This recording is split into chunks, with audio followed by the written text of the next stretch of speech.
نرحب بالنقباء العرب بالاتحاد العربي وبمنظومة فنون بالزملاء وبالأطباء، فأهلا وسهلا بكم. وترحيب خاص بالأستاذ مارات أودلجان والأستاذ شادي الراشد وزميل مجدي قمصية. ونقول الجهل أخطر من كل الأوبئة، وبالعلم نهزم الوباء ونهزم الفقر ونهزم الاحتلال. وأنتم المحاضرين والحاضرين أنتم العلم. فمارات أودلجان من مواليد جورجيا 1988 ونشأ في هولندا، ومنذ عام 2013 بدأ بالسفر شبيه بابن بطوطة. بدأ بالسفر ليجمع المعلومات والبحوث. أنشأ وطور برنامج ماتس مطابق الظل، برنامج للأطباء والفنيين. ومحاضرنا مارات يعطي دورات ومحاضرات في جميع أنحاء العالم. فنترككم مع أخونا الزميل مجدي قمصية ليرحب باللغة الإنجليزية بضيفنا كونه متحدث باللغة الإنجليزية، ويرحب أيضا بالأستاذ شادي الراشد المترجم للمحاضر. تفضل أخي مجدي. So we welcome you this night, our friend Marat, and we welcome Mr. Shadi Rashid. So this evening we will have a very nice lecture and conversation. It's open few minutes maybe to ask questions and answers. Exactly. So it will be a very nice evening with you, Marat and Shadi. So you can talk about yourself before and start the lecture. Yes. And So Shadi will translate for you. Yes. So first of all, thank you very much for this big introduction. I want to personally thank Majdi. I met him a couple of months ago, and I'm very grateful that I met you, Majdi, in the first webinar of Matisse. You are a very pleasant and helpful person, and this reflects your personality, because you bring this together. Also, I want to thank Mr. Abdallah, Ashraf, and Shadi for the translation. So, should I wait for the translation or should I talk? اوكي برحب بالجميع وبشكر الاستاذ مجدي على الفرصه اللي اتاحها لهالويبينار. وهو بيقول انه تعرف على الاستاذ مجدي من حوالي اسبوعين تقريبا، وكانت معرفه ظريفه، وكان شخص محب للعلم ومثمر هالتعرف. You can go ahead. Yes. So today we will talk about shade matching. اليوم رح نحكي عن مطابقة اللون. What we want in shade matching is that we solve this problem forever, because there is a lot of frustration, there is a lot of unpredictability, remakes, and you know, as dental ceramists and also dentists, we want when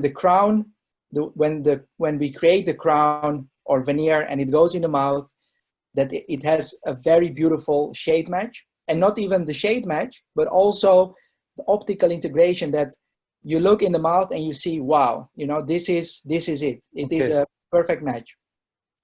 دائما موضوع مطابقة اللون هو موضوع شائك وصعب التحقيق تماما، ودائما الفني يسعى لأنه يكون مطابقة اللون تكون دقيقة كثير، ليست فقط مطابقة باللون، حتى مطابقة بالحيوية. وهذا الأمر دائما هو شغل اغلب الفنيين، وامر تحقيقه بالامور بالامكانيات الفنيه فقط بدون مساعده رقميه نوعا ما صعب. You can go. But there is a but. I assume that everyone in this room has a lot of questions about shade matching. We have a lot of questions in our head that are unsolved yet. Okay. نفترض انه في كثير من الموجودين لديهم العديد من الاسئله حول موضوع مطابقه اللون والصبغه اللونيه، وان شاء الله راح نحل عدد كبير منهم من هالتساؤلات والاسئله. For example, I assume that everyone here once asked themselves, why do I fail with shade matching? Right? لماذا افشل بمطابقه اللون بدقه؟ Why is it so hard? لماذا هو امر صعب؟ Why my crowns are low value or I'm not able to have the perfect match? Why? ما هو السبب لأن التركيبة هي أقل سطوع من السن الطبيعي وهناك عدم انطباق لوني؟ What framework should I choose? ما هو الكور أو الهيكل الداعم الذي سوف أستخدمه؟ In which thickness? وبأي سماكة؟ What ceramic powder should I use? ما هو أي نوع من أنواع بودرة البورسلين يجب أن نستعمل؟ And lastly, this is our dream as professionals. How do I achieve an identical copy of the natural tooth? كيف أحقق تطابق مثالي للسن الطبيعي؟ Before I go into depth, I want to first thank all the people that were involved in my journey to become where I am at this moment. And those are all the masters of the world that I had the opportunity to interview. Yeah. قبل أن ندخل في صلب الموضوع بحب أعطيكم صورة عن الماسترز اللي قابلتهم خلال رحلتي لتطوير المهنة، وهن الماستر اللي استقيت منهم قسم كبير من المعلومات. As a young ceramist, after my studies, I was approaching those great masters and asking them if I'm able to interview them. And in the interviews, I was asking all the questions that we all have, how to become closer to nature. And everyone was teaching me something else or was giving me a certain direction. حاولت أسأل الخبراء عن الطريقة المثالية للحصول على شكل أسنان طبيعي، وكل شخص من الأشخاص قابلتهم أعطاني معلومة قادتني للطريق أو دلني على أسلوب معين كان مفيد للنتيجة. But this knowledge, because I believe it's all about sharing and helping everyone to become the best version of themselves, this knowledge I didn't keep for myself. I shared with Loveline magazine. This is an international magazine because I want that this knowledge that they shared with me, also everyone else can get all the... انطلاقا من إيماني بأن المعلومة يجب أن تشارك مع الجميع، قمت بمشاركة المعلومات التي جمعتها من خلال سفري وتعاملي مع الخبراء في مجلة Loveline magazine. So now we can jump into solving this problem of shade matching. سوف ندخل بصلب الموضوع وحل مشكلة تطابق اللون. So in every case that we do, there are 8 challenging factors that we have to solve. في كل حالة علينا أن نقوم بإنجازها للتطابق اللوني. علينا أن نتجاوز 8 تحديات بجهة التطابق حتى نحصل على التطابق اللوني. And this lecture is not about the morphology, the surface texture, the surface luster. No, it's about shade matching. So we are talking specifically about having the perfect shade. هذه المحاضرة ليست عن الشكل التشريحي أو السطح الخارجي أو نسيج السطح الخارجي. سوف نتكلم فقط عن كيف نحصل على تطابق لوني حيوي طبيعي. So the very first thing we start with, number 1, is shade taking. It can be analog or digital, but everything starts with taking the shade. أول نقطة لازم نحكي عنها في التحديات هي طريقة أخذ اللون، لون السن الطبيعي. هل هي طريقة يدوية أو طريقة ديجيتال باستخدام سوفت وير أو أداة ديجيتال. Second one is the preparation color. We have to know exactly how much it is influencing the final color. الأمر الثاني هو لون الاندي أو لون السن المحضر الطبيعي اللي راح نغطيه ونتعامل معه، وكم هاللون بيأثر على التركيبة اللي راح نحن ننجزها. Third one is the framework selection. الأمر الثالث هو كيف نختار الهيكل الداعم أو الكور الذي سوف نعمل عليه. Fourth one is staining the framework. الأمر الرابع هو هل أنا بحاجة لتلوين خارجي للهيكل الداعم أو لا أحتاج. But we prefer not to use stains. طبعا نحن نفضل أننا نستخدم الملونات الخارجية فوق الفريمورك إلا إذا دعت الحاجة.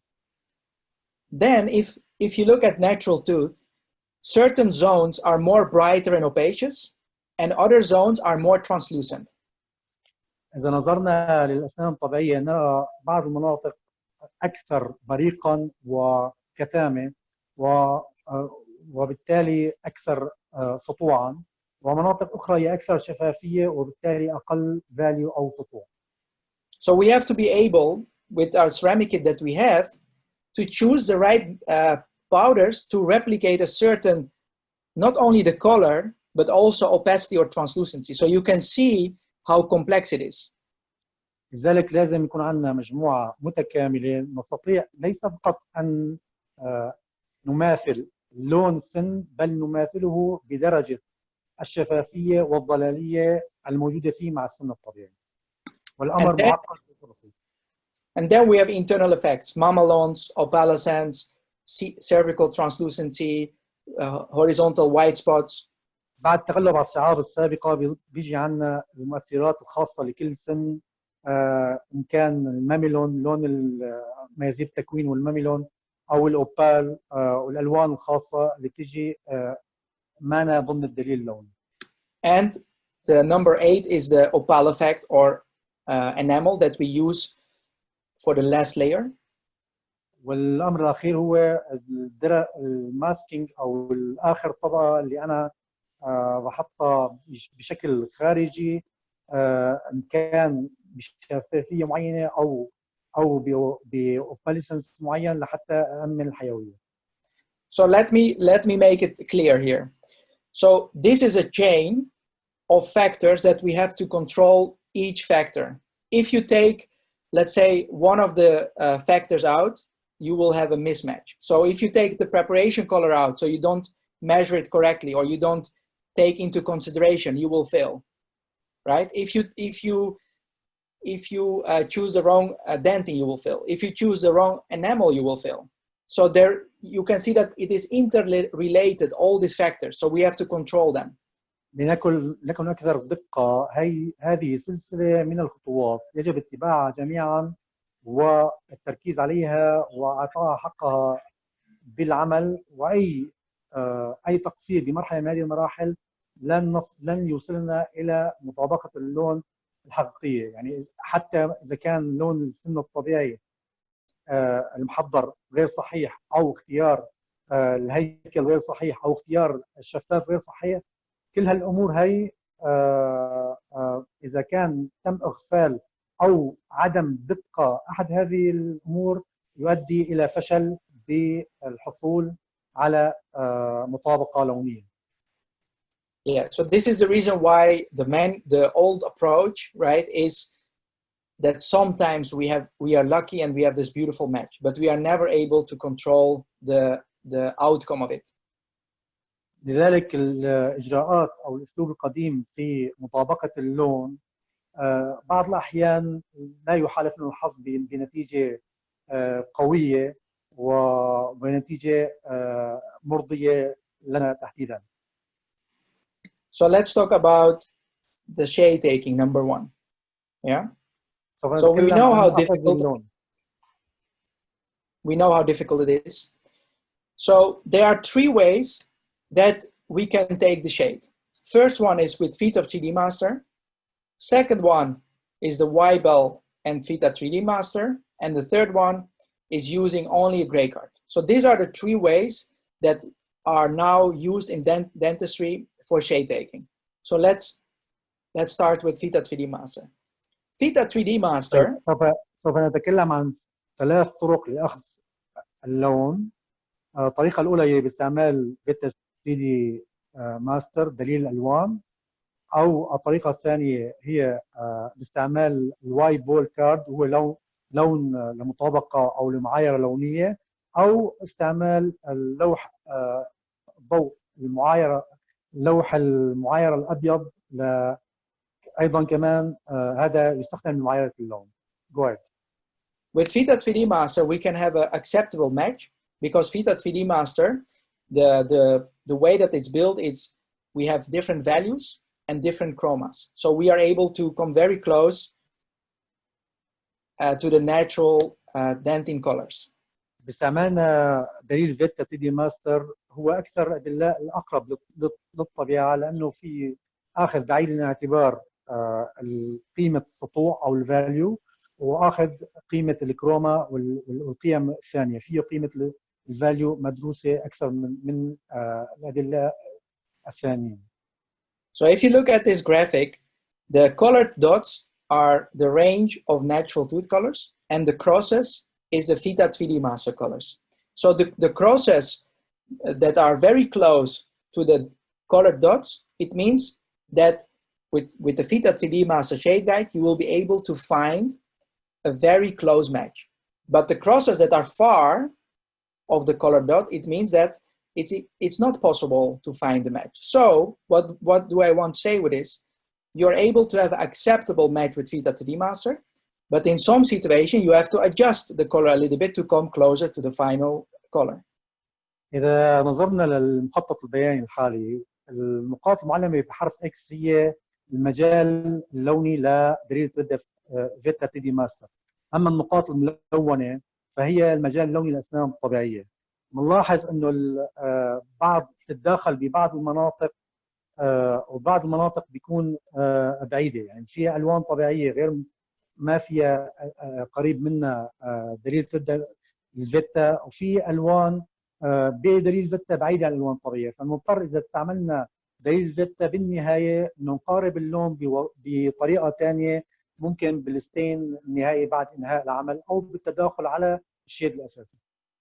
So why do I show also Vita 3D Master? That's the question here. I assume that people have. Because the market is, it has variety.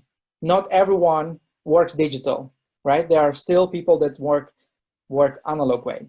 But if you look at analog way, Vita 3D Master is the most closest to natural tooth. So that's the best way to use the analog way. سبب اختيارنا لدليل 3D ماستر انه قلما الناس اللي بتشتغل بطريقه اختيار اللون بالديجيتال او بالاسلوب الرقمي، لكن اذا جينا لناحيه الاسلوب الاعتيادي والتقليدي بنلاحظ انه بديل فيتا 3D ماستر هو اقرب دليل لمجال الالوان الطبيعيه، الاسنان الطبيعيه. So the second approach is the semi-digital. This is invented by Dr. McLaren back then when he was teaching at UCLA. And basically what you do is you cut a piece of Y-Bell card, you position it next to your Vita 3D Master, you make a picture. And this picture can be calibrated so that you can easily find the right value and the right shade guide that is closer with the color. الطريقة الثانية هي طريقة استخدام واي بول كارد. واي بول كارد هو كارت تم اختراعه من الدكتور ماكلارين. طبعا بيتم أخذ الصورة بوجود الكارت. الفكرة من أخذ الكارت هو له قيمة لونية معينة. القيمة اللونية المعينة لما بتدخل على السوفت وير بياخذها كقيمة، بياخذها السوفت وير كقيمة أساسية يعاير عليها الألوان الثانية، وبصير بفهم قيم رقمية للألوان الموجودة بالصورة. And then the third one is the fully digital approach. And this is invented by bioemulation. So this approach is fully digital, and you have to use a digital camera with a cross-polarization filter. You have to use this white balance card, and you can make a picture to measure the tooth color. So basically, you are using this approach as a spectrometer. So you measure an object, and the object is the tooth. Yeah.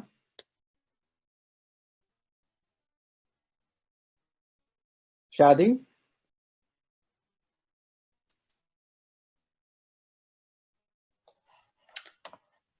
Shadi? Means that Shadi is not here. Majdi, maybe you can take it over. Yeah. شادي أنت موجود؟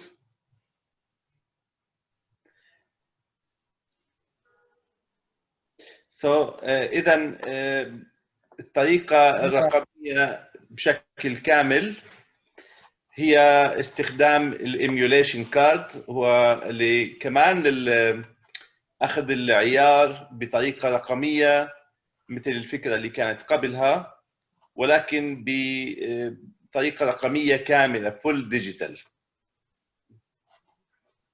So let's talk about photography. أنا موجود. أوكي. تسمعوني؟ Everything تسمعوني؟ نعم. عم تسمعوني؟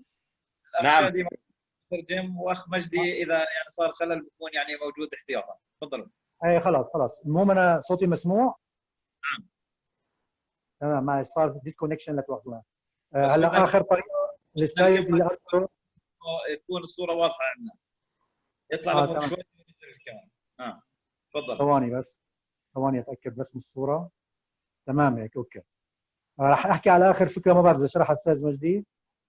الطريقه الثالثه هي استخدام الوايت بورد، وهي طريقه ديجيتال بشكل كامل، ولازم تستخدم كاميرا رقميه احترافيه. وفكره الوايت بورد للكاميرا بنفس فكره الواي بول كارد، هو لمعايره اللون بحيث انه يقدر يقرا السوفت وير الالوان بشكل رقمي صحيح. So let's talk about photography and the settings, because it's important when we want to use, doesn't matter which approach you want to use, but taking the images on the right way with the right settings is very important, because if you don't take the images correctly, you will always have the wrong shade read it. So you will have the wrong shade measurement. لازم نتكلم حاليا عن طريقة التصوير المناسبة لحتى أحصل على نتيجة صحيحة. وإذا كان التصوير ما هو مأخوذ بعين الاعتبار إنه يكون دقيق ومناسب لعملية مطابقة اللون، راح تفشل العملية بشكل كامل. So all the images that you take, you always use the same settings. أوكي. كل الصور اللي تؤخذ ناخذ نفس الإعدادات للكاميرا. So the shutter speed you have to keep on 1 to 125, aperture 22, and ISO 100 to 200. Always RAW format, never JPEG, and the distance is K9 to K9. الإعدادات لازم تكون سرعة الغالق هي 1/25، فتحة العدسة f22، والايزو يكون 100 لل200، واسلوب التصوير هو الرو او الاعتيادي. اما المسافه اللي لازم نصورها هي من الناب الى الناب.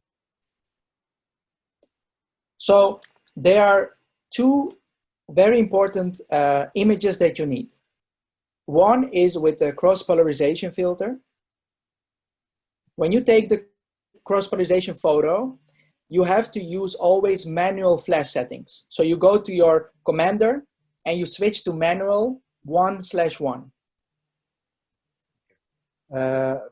في عندنا طريقتين للتصوير او صورتين لازم ناخذها. الصوره الاولى لازم تتاخذ بوسيط فلتر البولاريزيشن، وبهالحاله انا بستخدم اعدادات الفلاش هو 1/1، يعني بكامل طاقته او بمنتصف طاقته 1/2. This image is very important because as you can see the picture on the left side, it is matte. There is no light reflection. So with this image, we can very easily measure the dentin color. هذه الصورة مهمة جدا. هي الصورة خالية من اللمعان. بوسط الصورة نستطيع بدقة تحديد لون العاج السني أو الدنتين. So when you take the image and you look at the histogram of your camera, you should see this, so that the curve is mostly to the right. So what does it mean? It means that your picture is overexposed. It has too much light. That is what you need. لازم لما ناخذ الصورة نشوف الهيستوغرام المنحنى البياني عالي جدا من ناحية اليمين، وهذا بيعني انه في إنارة كبيرة واضحة للصورة. So we have two images here. The left side is used ETTL flash, so automatic, and you can see that the picture is too dark. The right side is with manual flash 1:1, and you can see that it's overexposed. هي عندنا مثال لصورتين مأخوذتين بأسلوبين. الأول كان بالفلاش بطريقة أوتوماتيكية، واللي هو على اليسار كانت الإنارة غير كافية للصورة لتكون تعطينا معلومات دقيقة. والآخر تم تعديل إعدادات الفلاش لدرجة 1:1، وهالتعديل هو اللي أعطانا النتيجة اللي نحن بتفيدنا بعملية مطابقة اللون. And this is also the perfect distance. So when you take your first image to find the right distance, what you have to see is canine to canine, and you are allowed to see also the first premolars. هاي المسافة المناسبة لأخذ أي صورة. يفترض أنك تشمل الصورة أضعف الإيمان النابين، وممكن كمان تدخل بالصورة الضاحكين الأولين. If you use this approach, it's the same story. So the left side is underexposed and the right side is overexposed. حتى لو استخدمنا طريقة المعايرة الثانية، الفكرة نفسها لما لازم يكون الفلاش 1:1. And I have to give the credits to Mr. Soji Sasaki from Miyazaki School in Japan, because these are his pictures. وأعطي شكر للسيد ميازاكي لأنه هو كان الفكرة تبعه والإنارة على هالموضوع كان من خلاله. The second picture is important, the picture without cross-polarization filters, because you want to see also the details, the enamel. You want to see the surface luster. And this image you are taking again with manual, but now you switch to 1:8 or 1:16. الصورة الثانية هي الصورة بوضوح وبدون فلترة. وهي الصورة بنعتمدها لحتى ناخذ تشريحات السطح الخارجي ومدى لمعان السن وترتيب الشفافية اللي فيه. وبهالحالة بنستخدم إعدادات يدوية للفلاش، إما 1:8 أو 1:16. So the higher the number, the weaker the flash power. The lower the number, the stronger the flash power. كل ما ارتفع الرقم كل ما كان طبعا الرقم اللي تحت الكسر، يعني 1 كل ما ارتفع هذا الرقم كان أقل قوة الفلاش. كل ما كانت النسبة أعلى، يعني الرقم اللي تحت النسبة هو أقل، بيكون الفلاش أعلى. يعني 1:1 هو أعلى، 1:16 هو الأقل قوة الفلاش. If you take this image on 1:1, so the image without filters on 1:1, you will have a white photo. إذا أخذنا صورة بقوة فلاش 1:1 راح تجيك صورة بيضاء بدون أي تفاصيل. So let me introduce to you a new friend. خلينا نعرفكم على صديق جديد. Because we need someone to help us out here. نحتاج لمساعدة في هالنقطة اختيار اللون.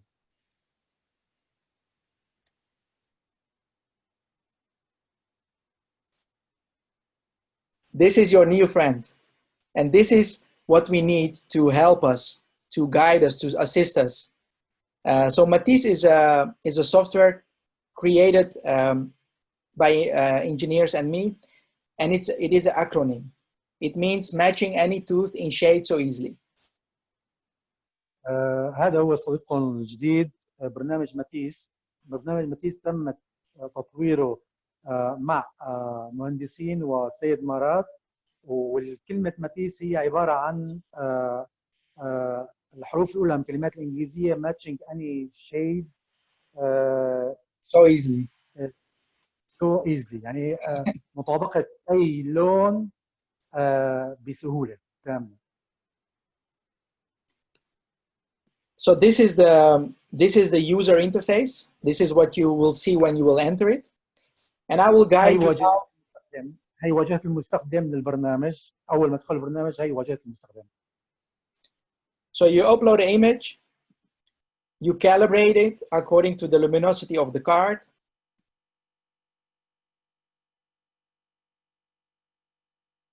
And when we calibrate the photos, it's important that it's automatically, so you don't have to do manual things anymore. So you can crop, rotate. And for example, if you saw that I showed you the Weibel card is L76 and Vita 3D Master. So you are able to do and analog way and digital way with this approach. So then you select the ceramic brand, you select the indication. Okay, let me explain. Yes, please. أول خطوة إنه ندخل الصورة على السوفت وير. بعد هيك بنعمل معايرة لألوان الصورة. المعايرة هي بالخطوة الأولى اللي هي فوق. طبعا بالمعايرة بنعتمد الطريقة اللي استخدمناها للمعايرة، مثل ما ذكرنا في أكثر من طريقة. هون مستخدمين الوايت بورد، فبندخل بالمعايرة احداثيات الوايت بورد، وبنضغط على الوايت بورد نفهمه انه هذا اللون هاي قيمته الرقميه، فهو بهالعمليه بيعمل معايره لكل الوان الصوره. المرحله الثانيه رح نختار نوع بودة البورسلين اللي رح نستخدمها من اي شركه. الخطوه الثالثه رح تكون نختار الاستطباب اللي رح نتبعه بالحاله، هل هو تاج او فينير او جسر او اي شيء ثاني. والخطوه الثالثه اللي لسه ما اتكلم عنها هي شو هو الهيكل الاساسي اللي راح اشتغل عليه، وفي خيارات متعدده للخطوات. You can go ahead. So then you select the substructure, so the material, and we are continuously developing, so this will be added, so we are adding more brands. And then you have to choose the total amount of space. So the total amount of space means measured from the preparation. So not the space for denting, no, the total space that you have to create the crown. بعد ما نختار المادة، ونحن عندنا قسم من المواد مدرجة بالبرنامج، لكن نسعى انه نضيف مواد ثانية.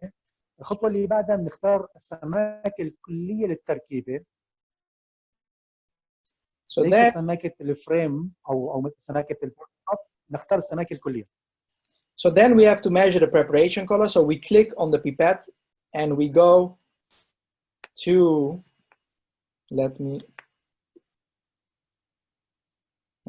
crown. Yeah.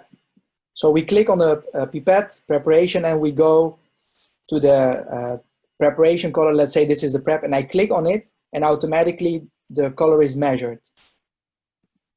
الخطوة الثانية نختار لون السن المحضر أو لون السن الطبيعي المحضر اللي بدنا نغطيه.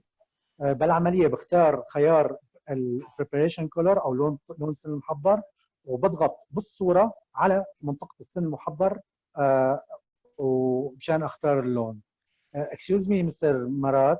Yes. Suppose it could the prepared tooth would be more than one shade. What do we have to do? Yes, to wait for the next update.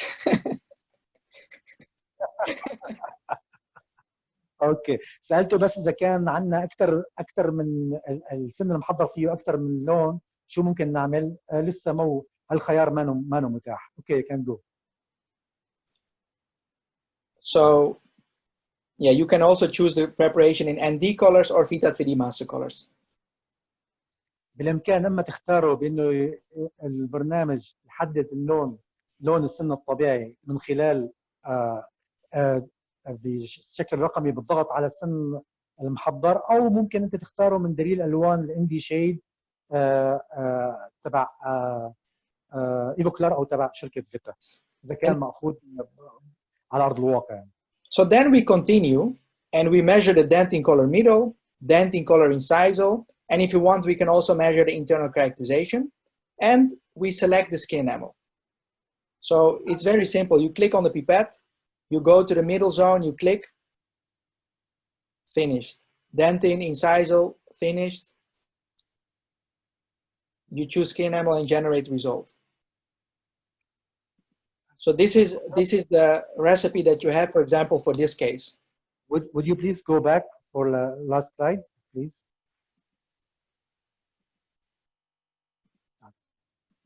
Oh, back again.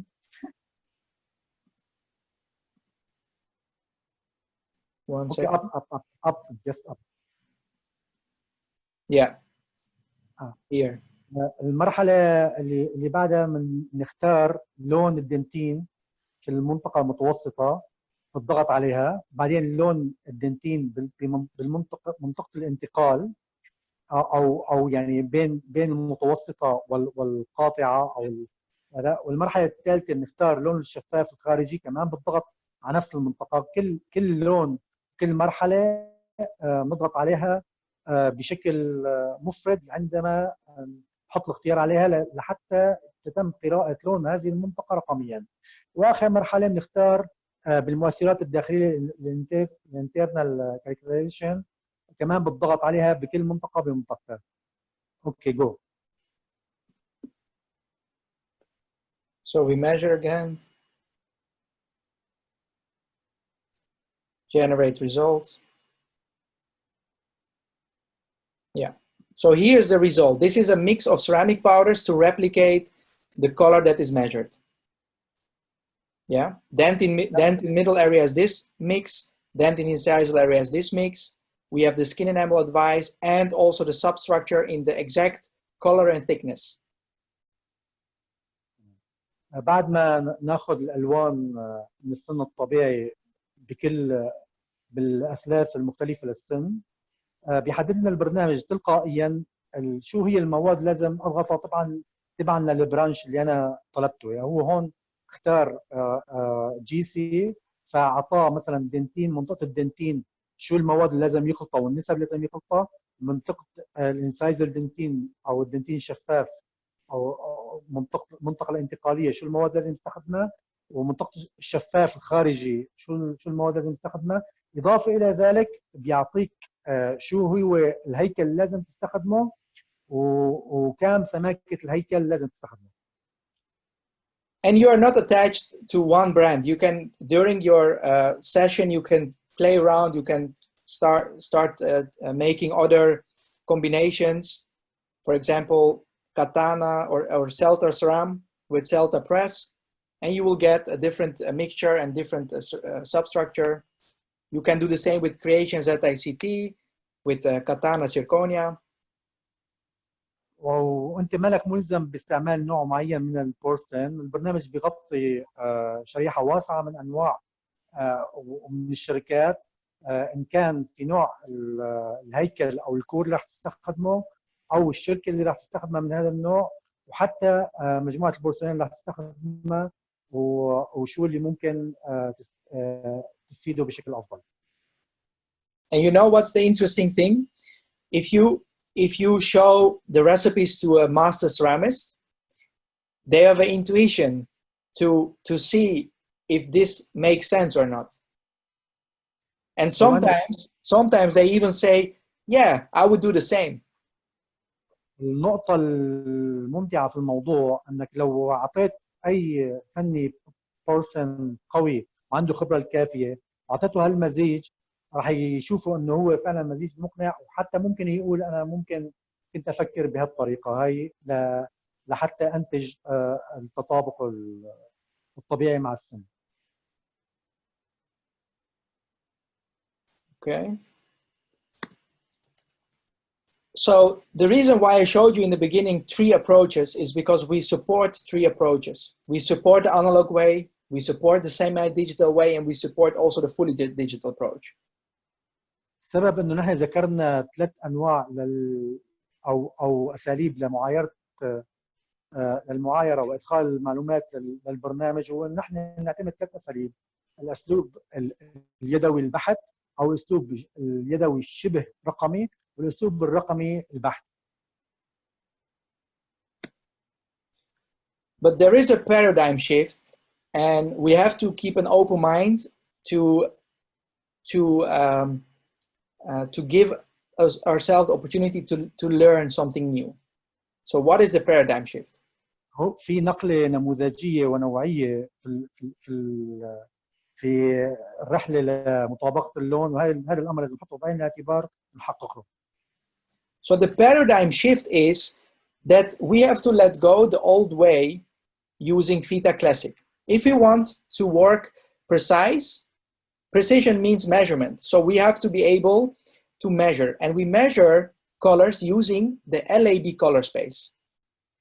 لحتى الطريقة التقليدية لازم ننساها بالتعبير عن اللون، نتحول للطريقة الرقمية. الطريقة الرقمية هي إنه بدل ما تقول لون A ولا A2 ولا أزرق ولا أحمر ولا أي لون، أنت بتعطي رقم للون ب3 قيم معينة لكل لون. So if you decide to choose the path of precision, you will not talk anymore with your colleagues saying, yeah, I have to make an A2. No, you will tell your colleagues, I have to make 74.82, 5.11 and 12.24. لما بتاخذ الاسلوب بتبطل بتنادي الالوان باسمائها اللي بتعرفها، بتصير بتناديها بالارقام اللي تعبر عنها. But don't worry, it will only take like maximum 1 month until you change your behavior and thinking. تدريجيا راح يصير الامر طبيعي بالنسبه لك وتلقائي. So in Matisse, we have a live, internally built digital color meter on the left corner. You see? So when you upload an image and you calibrate it, you will always see the colors of the tooth. You can go everywhere with your cursor and you will see the LAB numbers. You can do the same thing with the crown. So basically you are now matching numbers instead of names, let's say. You don't match A2, you match this number. طبعا ببرنامج ماتيس في عندك مثل لوحة صغيرة على جانب البرنامج تعطيك المسمى الرقمي للون. طبعا بمجرد وضع الدلالة أو الدائرة على أي منطقة من السن بيعطيك التعبير الرقمي للمنطقة هي وللون المنطقة هي. هذا الأمر بيتبع إن كان للتاج والسن الطبيعي أو للتركيبة اللي أنت بتعملها. فلما بتحط التاج والتركيبة بصورة واحدة ممكن تعمل أنت مقارنة بالضغط على نفس المناطق بين المناطق المناظرة بين التاج وبين التركيبة. So let me explain you and give you examples about the LAB color space. So the L, let's first talk only about the L. The L is the value. We always wanted to control value, right? And we are tired of having a low value result. We are tired of having a gray result. So the luminosity is the L, and it shows a number. The higher the number, the brighter the tooth color. The lower the number, the darker the tooth color.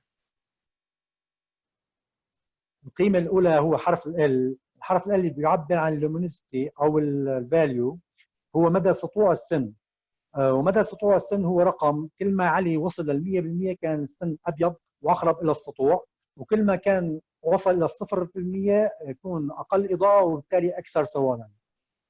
Yeah, and the natural tooth, to bring in perspective, the natural tooth goes, let's say, from L60 to L81 approximately.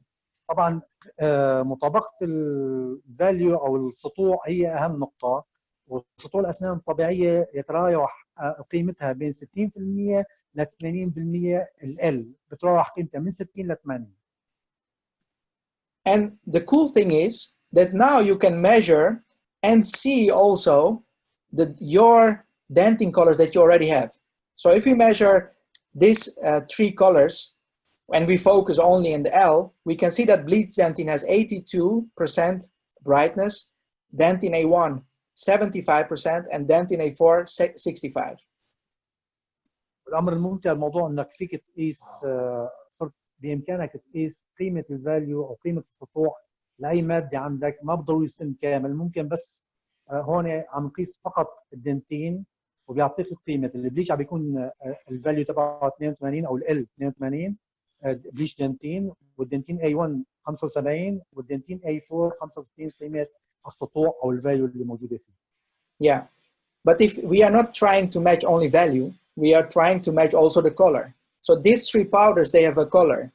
Natural dentin color, they have also some color into it, right? So we are also trying to match the color. طبعا نحن ما راح نقيس بس الفاليو، كمان راح نقيس قيمه الصبغه اللونيه اضافه لهذا الامر لحتى نحصل على اللون. فاول حرف ال راح يعطينا قيمه الفاليو، بينما حرفين الثانيين راح يعطينا قيمه الصبغه اللونيه. راح نشوف هلا كيف. So the A and B are representing the color of the tooth. The A is amount of red in the tooth and the B is amount of yellow in the tooth. الحرفين ال A وال B هن بيعبروا عن قيمه الصبغه اللونيه باللون او الكروما الموجوده باللون.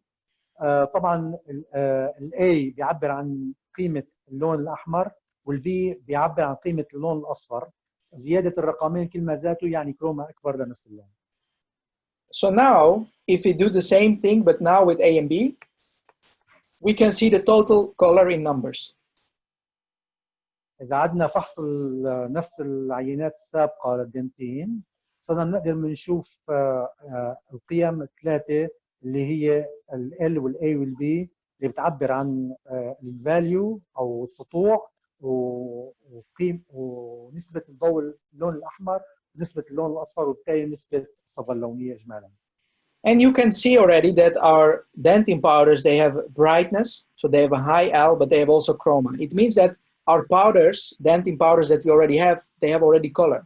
So we don't have to add anything to it. We only have to find the right mix. بنلاحظ انه دائما الدنتين بيكون عنده قيمه سطوع او فاليو عالي، وذلك يعود لانه هي ماده نوعا ما كتيمه، فبيكون الفاليو تبعها اعلى نوعا ما، طبعا مقارنه بالشفاف.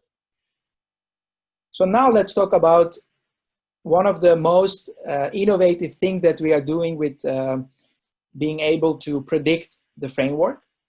So, and you will see how important this step is if you want to be successful. So the preparation color and the total. رح نذكر قيمة مهمة جدا مغفلة من كثير من الفنيين، هي لون السن المحضر، وراح نشوف بعدين لون السن المحضر كان بيأثر على النتيجة النهائية للتركيبة. So here, total amount of space, right? And you have to measure the prep color, and you also measure the final color, right? So what we do, هون قمنا بقياس كمية أو المجال أو السماكة المتاحة لي للتركيبة، ولون السن المحضر ولون المطلوب كدنتين، لون الدنتين المطلوب، ليس لون الكامل، فقط لون الدنتين المطلوب. So what we do is we do backwards planning. So you give us the total space, we give you the answer. So you don't have to measure all the time. لذلك نحن بنعمل هون عملية عكسية، بحيث انه بهالعملية هي بنقدر نختار باختيارنا لون السن الطبيعي، لون الشيد الطبيعي، ومسافة التحضير، والسن اللي نحن بدنا نحصل عليه. بهالثلاث مقومات بنحسن نعرف نوع الفريم ورك اللي بدنا نستخدمه او نوع الهيكل والكور اللي بدنا نستخدمه. So I want to show you an example how we are able to do it. So the left side is the preparation and the right side is the natural dentin color. So you can see the left side is dark and we have to achieve a bright dentin color.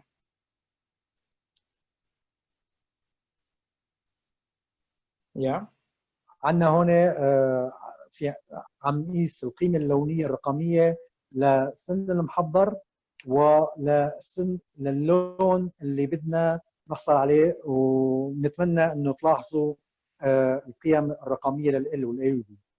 So to make it more understandable for people that still yet don't know about LAB numbers, the left side is A3.5 mixed with A4, the color, and the right side is power dentin A1 mixed with a little bit A3. إذا بدنا نحكي بتعبير يعني تقليدي، اليمين هو لون A4 مع دنتين مع A3، عفوا اليسار اللي هو اللون البريباريشن هو A4 مع A3. اما اللي هو لون السن اللي بدنا نحصل عليه هو مزيج من الباور دنتين A1 مع دنتين A3. So if I would ask anyone in this room, which framework did you choose? Would you choose? There is always like a little bit insecurity, because we have our experience, we have our intuition, but we don't know 100% sure. We are not 100% sure. لو سألنا أي أحد من الموجودين شو الفريم أو الهيكل اللي لازم تستخدمه، على قدر ما كانت أو لو كنت خبير جدا راح يكون قرارك ما هو واثق 100% مثل ما لما بينقاس ديجيتال. Because there are too many factors that are influencing the choice of the material, the thickness, the translucency, opacity. So it's very difficult to find it. لأن في هناك عدة أوامر اللي بتأثر على النتيجة النهائية، السماكة ومدى الشفافية والكتامة الموجودة بالطبقات المختلفة من الصن الطبيعي حتى التركيب اللي منتجه نهائيا. So if we want to solve this problem and make it very precise, we have to be able to predict the framework outcome on top of this preparation with LAB numbers. So we have to know what is the outcome in LAB numbers of this particular framework on this prep. حتى نخلص من الحيرة ونوصل لنتيجة دقيقة وأقل احتمال خطأ أو ارتياب فيها أقل، لازم نقيس لون السن الطبيعي رقميا، السن المحضر راح نغطيه رقميا، وبنفس الوقت نعطي النتيجة اللي مطلوبة للسن الطبيعي اللي بدنا نعمل ماتشنج معه أو نعمل مقاربة له كمان رقميا. So let me show you how powerful this is. راح نشوف كم مؤثر هذا الموضوع وكم دقيق. This is the preparation color. We are able to tell you the outcome of each framework on top of this preparation color. But if the preparation color changes, also the outcome of the framework changes. Look, this is the outcome of this particular framework on this preparation. So we go from these numbers, the dark, to brighter numbers, right? Can you please translate it? Okay. هون نحن راح نوضح كيف إذا اخترنا كيف المزج بين الاختيار بين لون السن المحضر مع لون الكور اللي راح نستخدمه وسماكته بالنتيجة اللونية بالنتيجة. فالبرنامج بيتيح لك إنه أنت دايركتلي لما بتحط الكور بالسماكة هاي شو اللون اللي راح تنتج عليه وراح تنطلق منه لتكمل البناء. But we have to ask ourselves, is this the right framework? Because the color that we want to achieve, the luminosity is almost 78, so it's higher than the framework. So this is not the framework that we would use in this case because it's low value. إذا شفنا هون لاحظنا السن الطبيعي اللي مطلوب، قيمة ال فيه 77 هو أعلى من قيمة ال في الهيكل أو في الكور اللي استخدمناه، وأعلى من قيمة الفاليو اللي موجودة بالسن المحضر. فبالتالي مستحيل نحصل على فاليو عالي من استخدام هذا النوع من الفريم ورك. لازم نستخدم فريم ورك الفاليو تبعه أعلى حتى نرفع بالفاليو المحصلة بالسن كنتيجة. And I have to excuse me for everyone to put you so much numbers that we are talking about numbers now. عذرا لانه دخلناكم في زحمه الارقام، لكن هذا امر مضطرين له. We are almost done with the numbers. So Emax Press HO 0.3 millimeters. We are afraid to use HO because it's too opaque. But did you know that HO 0.3 millimeter has almost the same translucency as MO0 0.5 millimeter? رح نستخدم هون الكور العالي الكثافه الهاي اوباسيتي من ايماكس بريس اللي هو الاتش او، لكن رح استخدمه بسماكه قليله اللي هو 0.3. قد تقولي انه تخاف تستخدم من كثافه عاليه، لكن لما بيكون السماكه قليله لكور كثافته عاليه، هذا السماكه القليله بتتيح تقلل من كثافه الكور. Another interesting thing is, if you see this example here, this is HO 0.3, and the right side is the prep, right? So it's framework on the prep. If you look at it, it seems very wide, right? لو قارنا بين قسمين الصورة، على اليمين هو السن المحضر واليسار هو ال HO0 فوق السن المحضر، يعني كنتيجة بعد وضعه فوق السن المحضر. عم لاحظ انه في سطوع عالي ناحية الكور. So do you think that the preparation is influencing the color of this HO 0.3? هل تظن انه اللون السن اللي تحته عم بيأثر على النتيجة بعد تخطيطه بال HO0؟ Yeah, can someone answer? في حدا ممكن يجاوب؟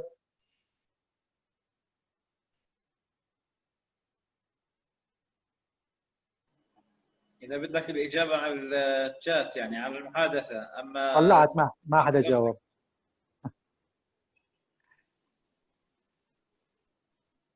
Okay, so they are chatting. الاجابه على المحادثه لانه الميكروفونات مسكره. مؤكد it will affect on the final result. Yeah, so the preparation somebody say HO0 will cover completely the ND shape. Okay. Somebody say sure it will affect, somebody say it will be covered totally. Yeah, but so you see mostly says that it will be effect. Okay, awesome. But you see that there is no confidence. But we want confidence because we were solving this big difficult problem. So let me show you if the preparation is influencing the HO or not. This is the outcome. So we went from 68% brightness to 79, so it's very high because yeah, HO is bright, but we are getting 3% red and 3.5% yellow. So it means that the preparation, this specific preparation, is influencing the color of the 0.3 millimeter HO. لو نظرنا على القيم اللونية للفريم ورك بعد تخطيطه مع تأثير اللون السن اللي تحته، بنلاحظ انه السطوع تبعه كنتيجة تحسن السطوع، لكن في اثر للون الاحمر للون لدرجة الاي والبي اللي هي تعبر عن درجة الاحمر والاصفر. فهذا الدليل انه لما بيكون عندنا هيكل بالاتش او بسماكه 0.3 ضروري تربطها مع موضوع السماكه، فاللون السن الطبيعي او السن المحضر رح ياثر على الاتش او لما بيكون سماكته 0.3، رح ياثر على الرؤيه او النتيجه اللي رح نشوفها نحن. So what is very unique about this approach? This is only the framework plus prep, and we have already 3.14 red and 3.5 yellow. This is already what we have before touching the framework, before layering the denting. فالنقطة الأساسية إنه أو الأمر اللي ممتع في الموضوع إنه أنت ومهم هو إنه أنت صار عندك تقريبا تلوين مبدئي للكور اللي هو ال HO0. طبعا احنا بنعرف لما نشتغل ب HO0 دائما او الام او حتى بنحاول نعمل تلوين لحتى نقارب للشيد الطبيعي. So if this is our desired final color, the only thing, yeah. فلو كان عندنا هذا اللون المطلوب القيم اللي هو مكتوبة تحت. If this is our target color, we only need a recipe that contains 2 points red and 11 points yellow. إذا كانت هي النتيجة اللي نحن بدنا نحصل عليها لحتى نعدل الفريم ورك، لازم محتاجين لملونات أو عناصر مواد تكون فيها زيادة 2 نسبة 2 من الأحمر ونسبة 11 من الأصفر. If I would give you a recipe that has 5 points red and 14 points yellow, then you would end up too much chromatic. So you will have mismatch. لو كنا أخذنا لو إنه الفريم ورك اللي أخذناه كان فيه أساساً قيمة ال A وال B مثل النتيجة النهائية، رح نوصل لسن فيه صبغة لونية أعلى بكثير من السن الطبيعي. فلازم ننطلق من نسبة صبغة لونية أقل. So for everyone who was focused during this explanation, you would know what you will see now.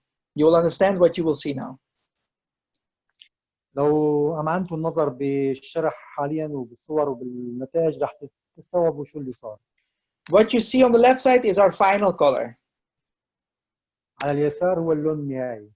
And the right side is the crown made with the recipes of Matisse, and it's measured on a gray model. So the gray model has no chroma, zero.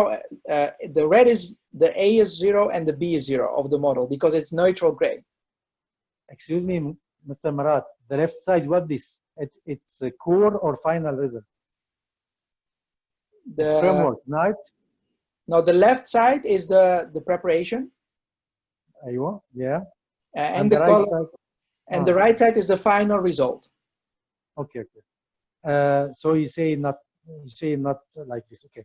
على جهة اليسار هي السن المحضر، وعلى اليمين النتيجة النهائية بعد ما انهينا العمل، لكن موضوعة على مثال فضي اللون. فبالتالي نحن المؤثر على الكراون هو الخلفية اللون الفضي وليس لون التحضير. So the question is, why is my crown less chromatic? So why my crown has less A and less B? Because you see that I have to achieve 4.5 red and 14.6 yellow. So the question is why my crown is has less color. لو سألنا رح يعني السؤال هو كيف ليش التاج النهائي طلع أقل صبغة لونية من الحساب المطلوب. So please answer. فيكم تجاوبوا اللي عنده جواب.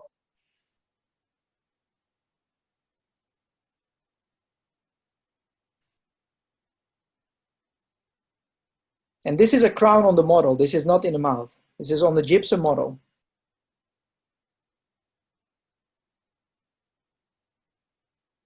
There are answers? Because of the difference of the background, ND shade background. Bravo. Amazing. طبعا السبب هو اختلاف الخلفية، أو هون عندنا التأثير هو للون الفضي وليس لون السن الطبيعي، فبالتالي النتيجة اختلفت كنتيجة لونية. فهون نعرف إنه دائما لون السن الطبيعي يأثر على النتيجة النهائية، ولازم ناخده بعين الاعتبار لما نشتغل. Because look, if I make a picture in the mouth, bam, you see? لو أخذنا صورة لنفس التركيبة اللي كانت على المثال الجبسي بالفهم نلاحظ قوة التطابق اللوني، السبب إنه دخل تأثير الإفكت. So تبع لون السن المحضر. So preparation color plus the framework and denting together is the final color, not only the crown. التاج مع لون السن المحضر هو اللي عطى النتيجة النهائية، ليس التاج لوحده، يعني لما اختلفت الخلفية اختلف. Mr. Marat, okay? Yeah. But you have to enlighten a point. The adhesive, the shade of adhesive material has to be transparent on this case. Yes, of course. في نقطة And أساسية also the thickness plays a role. هون بدنا ناخذ بعين الاعتبار إنه المادة اللاصقة تكون شفافة تماما ولا ما سميكة كثير لحتى يعني نحن اشتغلنا على أساس الاندي شيد يأثر.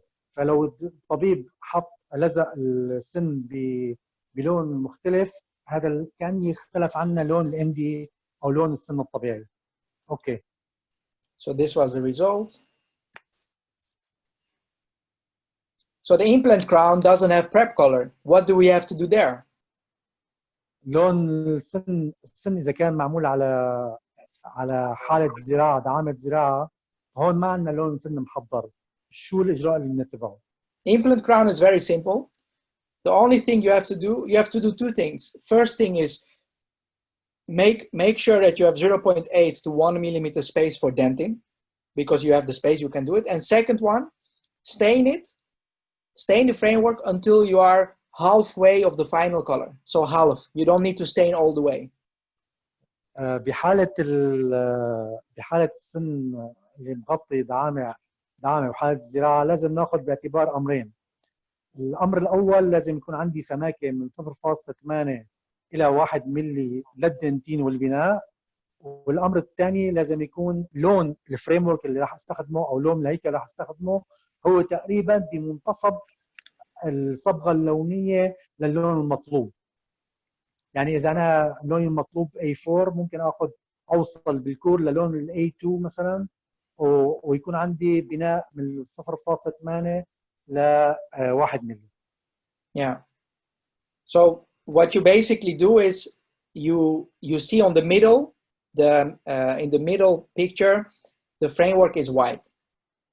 Yeah. في المنتصف عندنا واضح انه الهيكل اللي اشتغلنا عليه هو ابيض. On the left side you see the final color that you want to achieve.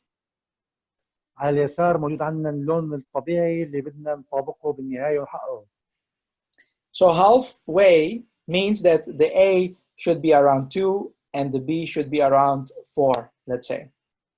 إذا منتصف الطريق بين هالأمرين لو قارنا بين لون الكراون لون الفريم ورك قبل ما نعمل له تلوين واللون النتيجة اللي بدي أحصل عليها رقميا لازم أحط القيم بمنتصف الطريق. يعني هلا أنا عندي قيمة الA بالفريم 37 والقيمة اللي أوصل لها هي عفوا 0.37 والقيمه راح اوصل لها هي 3.96 فباخذ قيمه وسط بين هالقيمه اللي هي 1.51 والامر نفسه خاص بالبي.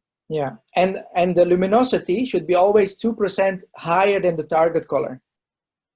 والسطوع او خلينا نقول الفاليو تبع اللون لازم تكون اعلى ب 2% من اللون المطلوب. هون مطلوب عندنا نحن مطلوب 78 فلازم تكون هي اعلى ب 2% تصير 81. And you don't have to be you don't have to spend a lot of time with this step because you have 0.8 to 1 millimeter space for denting, so you have already the final color in your denting recipe.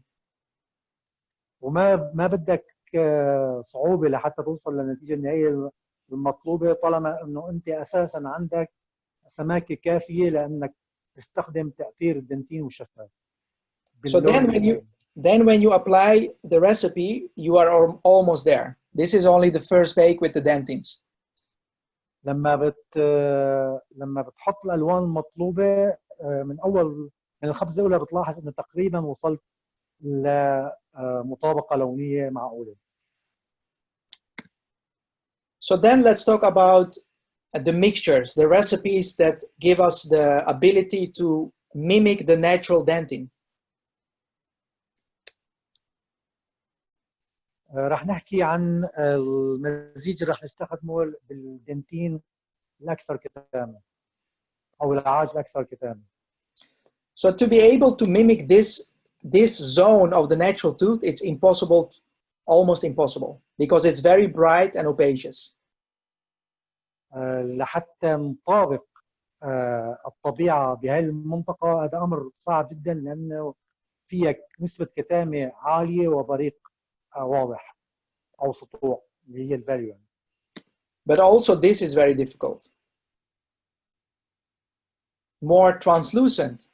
So it is one tooth, right? It is one natural tooth, and it has two very different zones: opacity, brightness, translucency, low value.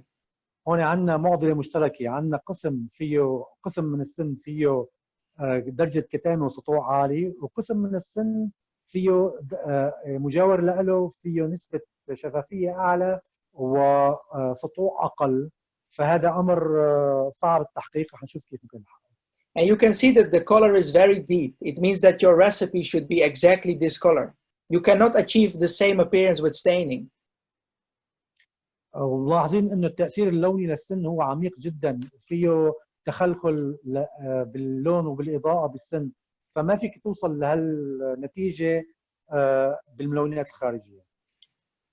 So we use only ceramic powders to replicate, to create different opacities of recipe.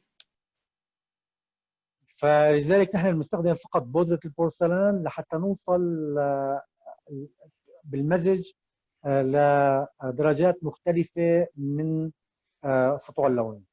So we use opaque powders, translucent powders, and transparent powders, and we are able to match, to create opacious recipes, translucent recipes, and also, it's crazy but it's true, sclerotic dent recipes. It means that you will make, you are able to get a recipe that contains only CT colors, cervical translucency. تمام. هلا نحن بنستخدم مواد عالية الكتامة، مواد بورسلين، بودرة بورسلين عالية الكتامة ومتوسطة الشفافية وعالية الشفافية. لعالية الشفافية طبعا بنستخدم المواد اللي هي السيرفيكال ترانسلوسنت او اللي بيقولوا له الشفاف العنقي، هي موجوده باكثر من مجموعه، وهو بيختلف عن الشفاف العادي بانه بيحمل صبغه لون اكثر. So when you use ceramic powders only, you are able to achieve a very natural optical integration. So it means that you will, when you make a video, you will see that it's very nice integrating in the mouth. So a picture you can manipulate, you can make bouncers photo, you can play, you can edit, but the video you cannot edit. لما بنستخدم فقط بودرة الدنتين يعني بنفس مبدأ خلينا نقول الريفراكتوري او فيلد كراون، ممكن نحصل على نتيجة واضحة وقوية، والنتيجة ممكن فحصها اما بصورة تقنية قوية، واذا بدك تفحص بدقة اكثر الافضل انك تستخدم تصوير فيديو لتفحص لون السن الطبيعي، هل لون مقارنة اللون السن التركيبة مع السن الطبيعي. So this is the video of this result.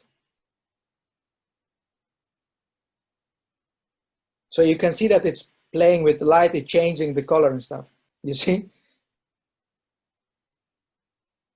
هاي فيديو للحالة، وبتلاحظون انه لما بتغير زاوية الإنارة بتغير التأثير على الكراون بنفس درجة التأثير على السن الطبيعي، وهذا الدليل انه المطابقة ليست فقط في درجة اللون بل بدرجة السطوع وبدرجة الكتامة والشفافية.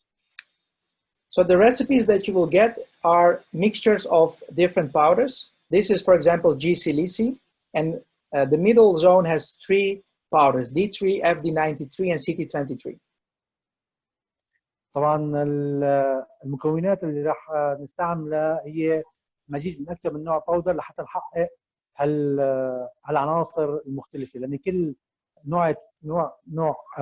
نوع بورسلين بيحقق لنا شيء معين، شيء ممكن يزود لنا صبغه اللون، شيء ممكن يزود لنا درجه الشفافيه، او ممكن يزود لنا درجه السطوع.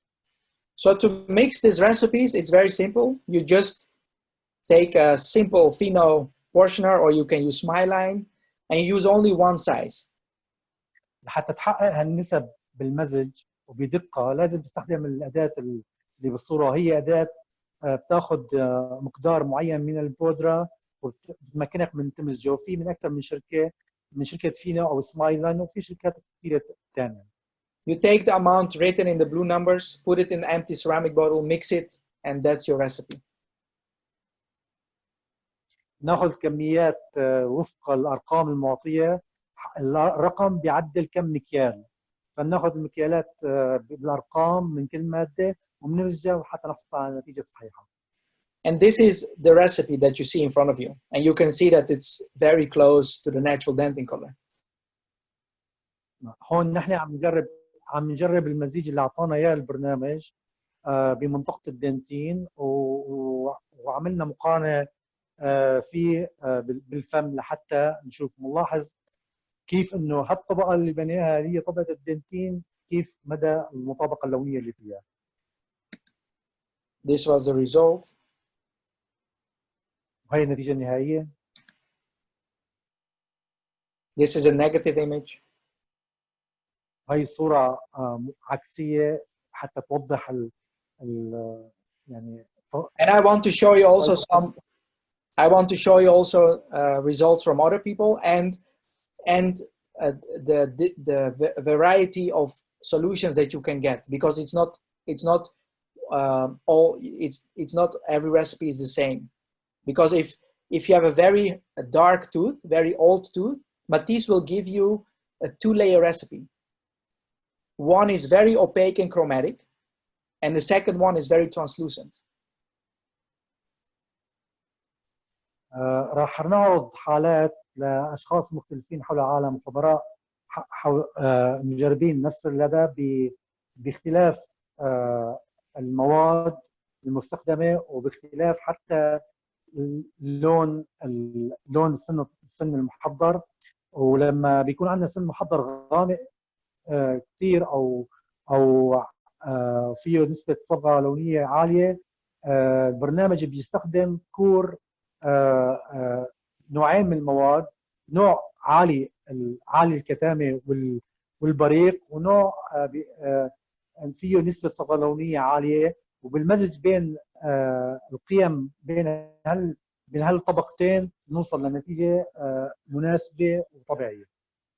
So the first layer is very chromatic and opacious, and this layer you can see it as opaque dentin. So you can layer very thin as a wash on top of your framework, and the second layer you can perceive as the dentin. So with the second layer you can create the whole form, do a little bit cutback, and continue with internal effects. بالطبقة الأولى بنستخدم طبقة رقيقة كثير وفيها صبغة لونية عالية من المواد. الطبقة الثانية بنستخدم طبقة أسمك قليلا وفيها نوعا ما شفافية أعلى وأقل صبغة لونية، بحيث إنه تظهر تأثير الطبقة اللي تحتها للخارج. And you will also look at the substructure. You will get a very precise advice for substructure and thickness also. حتى لما بنطلع على اختيار الهيكل الأساسي أو الكور رح نشتغل عليه، في عندك نصيحة واضحة بلون الكور ومدى سماكته. And this was the result. هاي النتيجة النهائية. And another recipe that is really out of this planet, it doesn't make sense. We would never make this recipe ourselves. It contains only CT colors and translucent colors. وراح نشوف هون كيف اختار مكونات قد تكون غير منطقية لأنه هو استخدم فقط الدرجات الشفاف العنقي لحتى يحصل على النتيجة النهائية. قد تكون اختيار غير منطقي، لكن راح نشوف الاختيار كيف أعطانا النتيجة. So CT25, CT23, and TM05. This is GC-LICI. TM05 is gray, and CT25 and CT23 is like CT yellow orange, CT orange, those kind of cervical translucencies.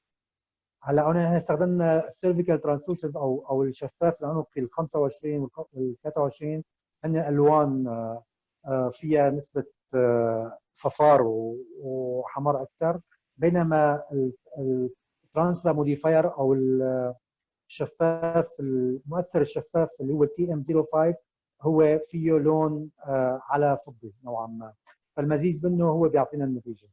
And this was the result. هي النتيجه النهائيه. A friend from Moscow, he's also official Matisse trainer. He's working with Noritakas Isitar, and he makes very beautiful, he has a very beautiful results. For example, this is one of it. وصديق اخر هو كمان مدرب معتبر لشركه ماتيس، وكمان استخدم حاله صعبه جدا وهي المكونات اللي استخدمها. So this was the result. It makes us silent, huh? يعني على قولتنا انه النتيجه بتخليك يعني تعجز عن الكلام بهالمعنى.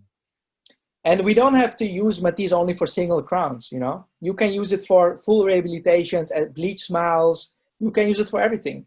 For example, here, veneer refractory. بإمكانك لا يعني ممكن تستخدم السوفت وير ليس فقط لمطابقة الأسنان الطبيعية، ممكن تستخدمها بحالة إنه إعادة تكوين ابتسامة كاملة، بحيث إنه تعطيه أنت النتيجة اللي بدك تحصل عليها، هو بيعطيك المكونات اللي لازم تتبعها لحتى توصل لنتيجة حيوية ونفس اللون والشيد اللي أنت طالبه. So you get the ممكن recipe. تستخدمه مع ريفاكتوري أو بالأحرى ريفاكتوري هو أسلوب عمل، أو ممكن تستخدمه مع الميتال فري أو خلينا نقول كور فري بورسلين، إنه بس بورسلين باودر بالذات، بس إناء ببودرة بورسلان، بغض النظر عن أسلوب العمل المتبع. So you create the refractory model and you start layering. This is after cementation. بعد ما عملنا موديل ريفراكتوري وبيننا بس ببودرة بورسلين، هي النتيجة النهائية. Internal effects. So you can use internal characterization to measure, for example, secondary dentin, sclerotic dentin, discolorations, specific zones for mamelons, etc. بالإمكان أنك أنت تستخدم اللونات الداخلية، والبرنامج بيساعدك على اختيار اللون الداخلي المناسب. طبعا أنت بتختار كل منطقة لونية مختلفة بحيث أنك تكتشف شو هي المكون تبعها وتختار المادة اللي راح تستخدمها لحتى تعبر عنها بتركيبتك. Lastly, the skin enamel and opal effect. So you have to select one of these three: milky, translucent, or transparent. So these are the types that we can perceive in a natural case. Milky is a very young, bright tooth. Translucent is the middle one, is like middle age, and transparent is an old patient, old tooth.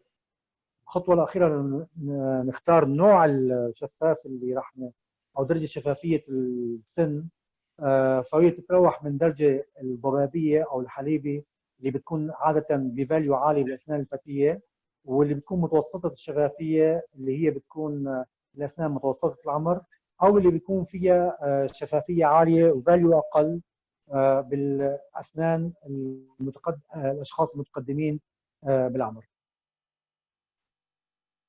So this is like everything that we do in Matisse, it's well thought. For example, even the enamel choice that you select is changing the recipe. The Denti recipe is changing according to what you select in the enamel. Because if you select, for example, milky, if you would use opal effect 2 or 3 as enamel, what would happen with the color of the dentin? It will go away, right? So to compensate that, we give a Denti recipe that is a little bit higher in chroma to compensate the enamel recipe. اختيارنا لنوعية أو درجة الشفوفية هو أمر كثير مهم، لأن اختيار درجة الشفوفية المختلفة بيغير عنا شو هو الطبقات السفلى اللي راح تكون تحتها. فكل ما اخترنا إذا كان درجة شفافية أكثر كتامة او اقلب الى الحليبي محتاج لنفس التاثير اللوني طبقه تحت تكون الصبغه اللونيه اعلى. If you, for example, choose transparent, when you use transparent neutral or transparent clear, you are lowering the value with 2 to 3%, sometimes more. So that's why if we are not able to control it, we will end up having low value result. So Matisse gives a recipe that is higher in value to compensate it. لذلك انه اذا اخترت ماده شفافه تعمل تغطيه وتقلل من قيمه الفاليو، دائما الماده الشفافه تقلل من قيمه الفاليو كنتيجه. فعاده البرنامج بيعطيك خيار للطبقات البناء اللي تحت تكون اعلى بالفاليو قليلا من النتيجه النهائيه واكثر صبغه لونيه، بحيث لما يجي الشفاف يصير تناسق ونتيجه صحيحه. لما بيجي بياثر الشفاف بينزل من الفاليو وبينزل من قيمه الصبغه اللونيه. For example, how do we know it? Because we have done research. All the things that we are sharing with you, it's every step is researched. And for example, if you look at enamel, Noritake enamel 2, if you layer it on dentin A1, you will lose luminosity. You see luminosity -1. So it's lowering it. It's also lowering the yellow, you see. هلا هذا الامور كلها المعطيات كلها اجت من تجارب، ما اجت من معطيات رقميه او معلومات مسبقه، هي من ضمن التجارب. على سبيل المثال لو انك جربت تغطي من نوريتاكي بتلاحظ قيمه الفاليو نزلت ما اثر على الموضوع. لذلك اختيار سماكه ونوع الشفاف بدقه امر ضروري جدا. Excuse me, Mr. Marat. Yes, please. So the choosing of the degrees of the translucency, it will be manual by the technician. No way to measure it by the software, right? It's no way to measure it, no. But you can give the software the right direction. فبالنهاية اختيار درجة شفافية الطبقة الشفافة أمر عائد لدقته للفني، واختياره كثير ضروري ومساعد. اختياره الصحيح كثير ضروري ومساعد لحتى تاخذ نتيجة صحيحة. لأن شفنا هون بالأمثلة اللي طرحها كيف انه لما اخترنا شيء غير مناسب من الشفافيه كان نتيجه سيئه. اما البرنامج فما عنده القدره انه يختار الشفافيه بشكل تلقائي.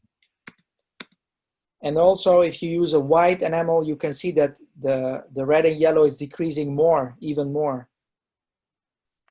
حتى وهي عم ناخذ مثال ثاني لما بنستخدم شفاف اكثر ضبابيه وبياض، انه ارتفعت الفاليو عنا ونقص عنا القيمه اللونيه للاي والبي.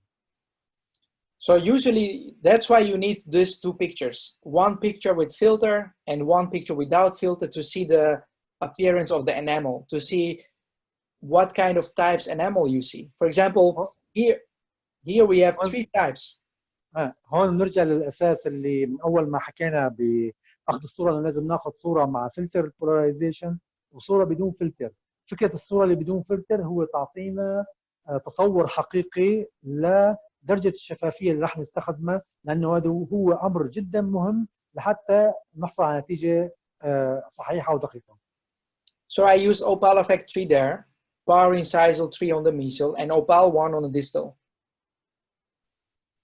استخدمنا الاوبال 3 على العنق من الناحيه الانسيه، واوبال 1 على الناحيه القاطعه الوحشيه، وباور انامل 1 بالقاطع او منطقه المتوسطه الانسيه. And this was the result in one bake without seeing the patient. Okay, Mr. Marat, how you choose the different enamel? The software give you this? The software, you have to choose, for example, milky there. So there are 2 things. There are 2 important things to understand. One is you have the dentin, right? You have the internal effects, and then you have the luster, the enamel. So the effects you put always on top of the dentin. So if you're analyzing the case, you always have to, I will show you how the practical application of ceramic is, but you always have to do double a layer of enamels. First you put all the effects, and then you put the enamel that Matisse advised. Okay, so if we choose, let's say the place you choose Opal Effect 1, okay, how you choose to use Opal Effect 1, by your experience, or you tell how transparent it is, and you Matisse will, if you have to select, and he gives you what you use. Matisse will guide you. If you choose milky, he will give you Opal 3. If you choose transparent, he will give you Opal 1 or. تمام. Okay. لما بنختار درجة شفافية كمدخل للبرنامج، بيقدر البرنامج يعطيك الافكت المناسب لحتى تستخدمه، اللي هو من ضمن الاوبالات او انواع الشفافات. لانه فبنرجع بنحكي كثير ضروري تكون دقيق باختيار درجة الشفافية اللي راح تختارها. So let's talk about how are we with the time? Okay. Is everyone still okay, or is it too late? No, it's still okay. You can go. Yeah, we are coming to an end, and this أعطي الشباب يعني شوية هيك يعني دقيقة بحيث إنه نصحيهم وخليهم يركزوا، لأنه هذه محاضرة مهمة صح، وصحيح إنها رقمية وكأنها محاضرة رياضيات، بالأصل فيه. تفضل كمل، تفضل. You can go.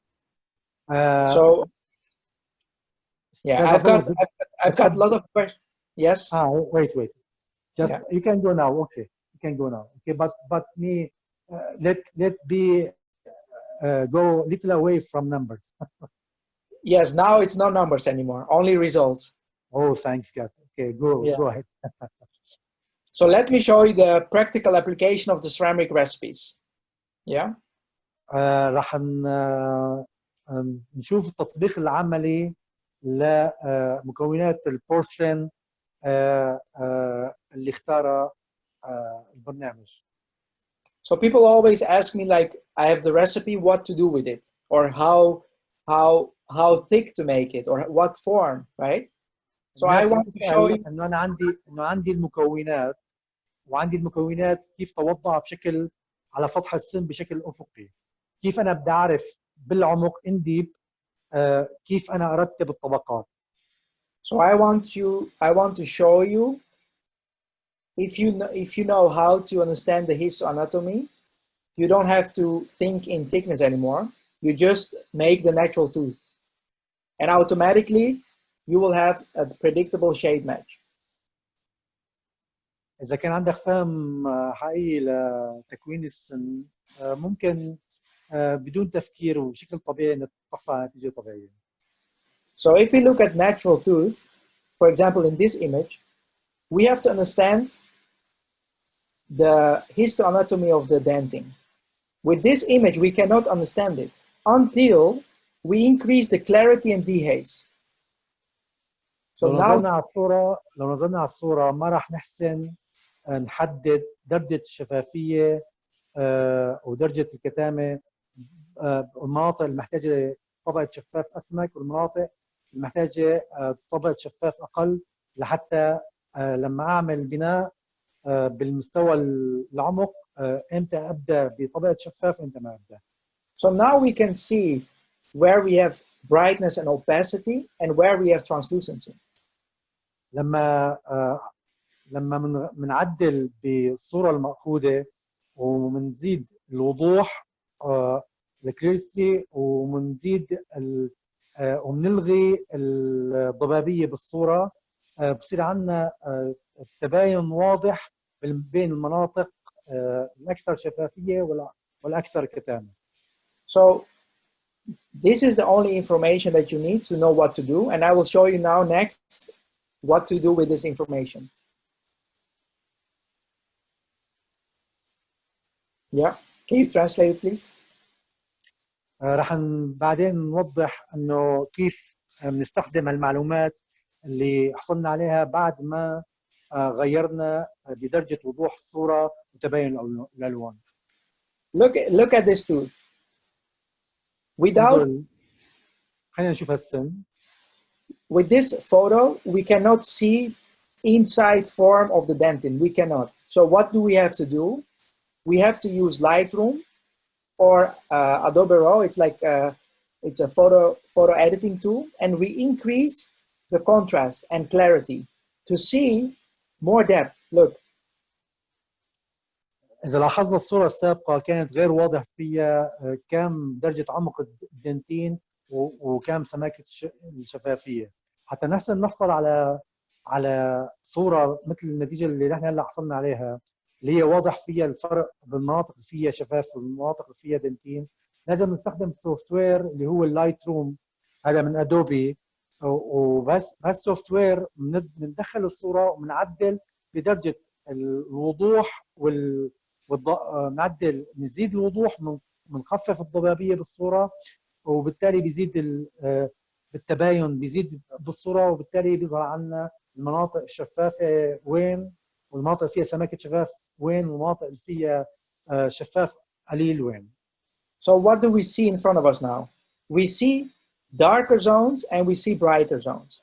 The darker zones is translucency and the brighter zone is opacity. Yeah. بنشوف مناطق هون غامقة ومناطق أكثر نصوعاً.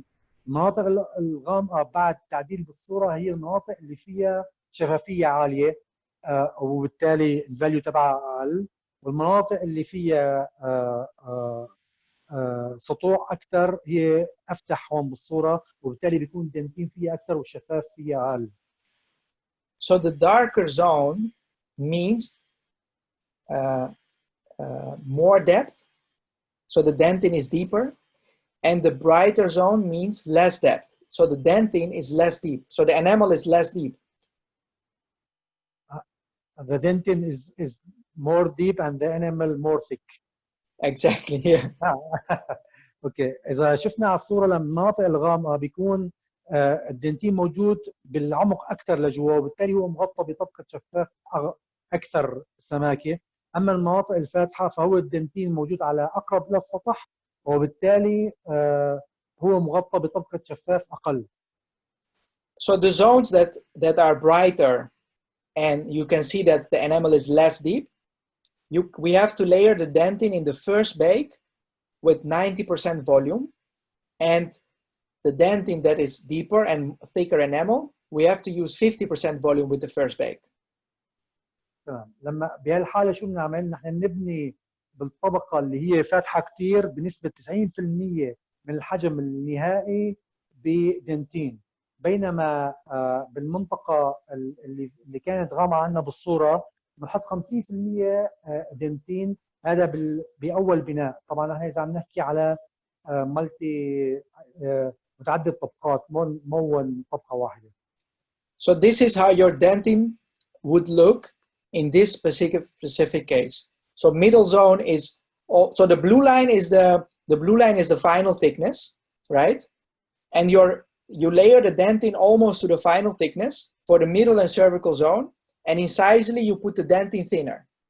This is how you replicate this specific tooth. بالمقطع العرضي هون للسن بنلاحظ انه اللون الازرق هو النتيجه النهائيه راح نوصل لها، بينما اللون الاحمر هو الدنتين. فبنلاحظ انه نحن بالمنطقه المتوسطه للعنقيه تقريبا بنينا بنسبه كبيره قريب من الشكل النهائي دنتين، بينما بالمتوسط بين السلك المتوسط الى القاطع بمنطقه الانتقال للقاطع بنحط تقريبا 50% من الدنتين. Then when you have the form, you put internal effects on top of your dentin. So cervical CT colors, the middle zone is brighter, so you can use opal effect 2 or 3, and incisally you can put mamelons and translucencies.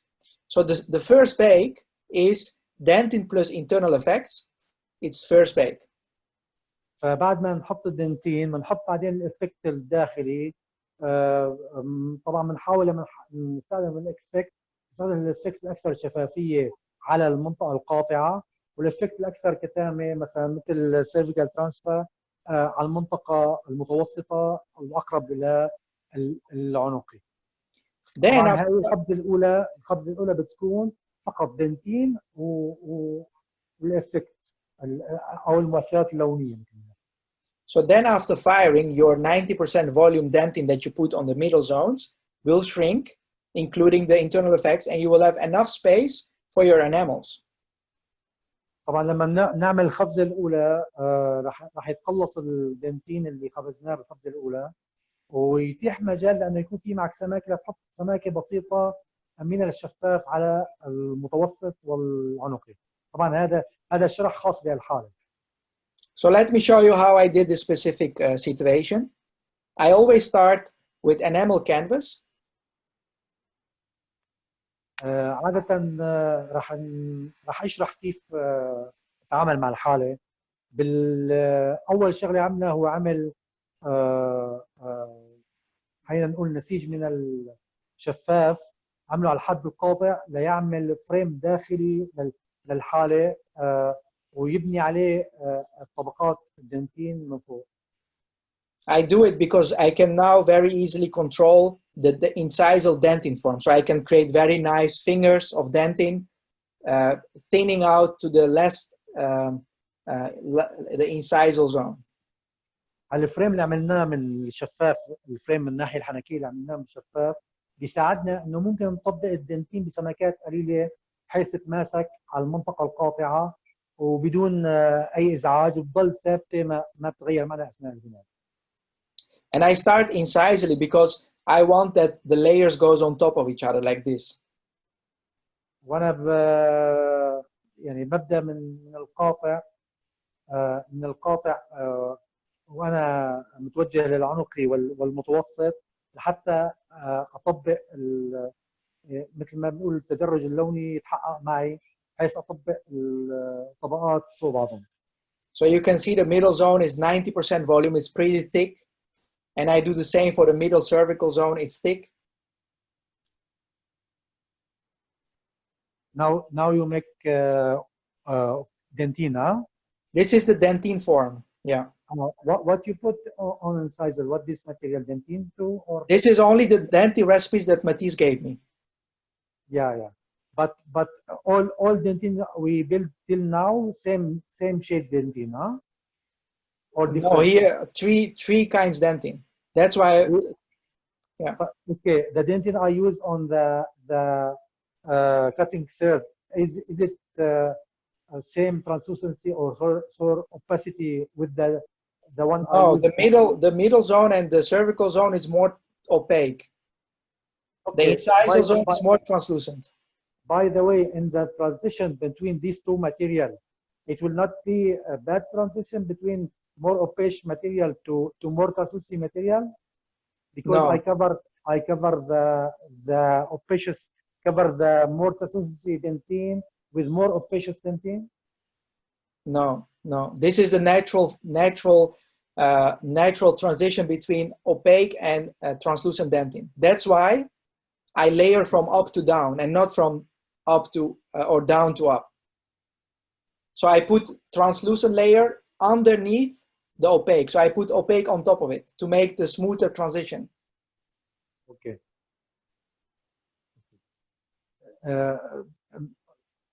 يعني هون استخدم هو مادة شفافة تحت المادة الأكثر كتامة لحتى يكون يعني مثل ما يقول يخفف تأثير الفريم بنفس الوقت يكون في انتقال سلس من الشفاف للأكثر كتامة. So then, this is my secret actually, what I'm going to show you now. On the concave area on the incisal, where my dentin is thinner, I always layer a mix of opalescents and I mix CT colors in that opalescent mix. I put it very thin on my dentin and I make my enamel longer with it to have the transition between enamel to opalescence? حتى يحاول يعمل يدمج منطقة الانتقال من المتوسط للقاطع، يمزج الشفاف مع شفاف العنقي لحتى يصير الانتقال سلس من المنطقة الكتيمة إلى الأكثر شفافية.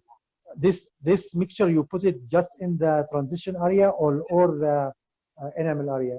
On the incisal third, you can see the form.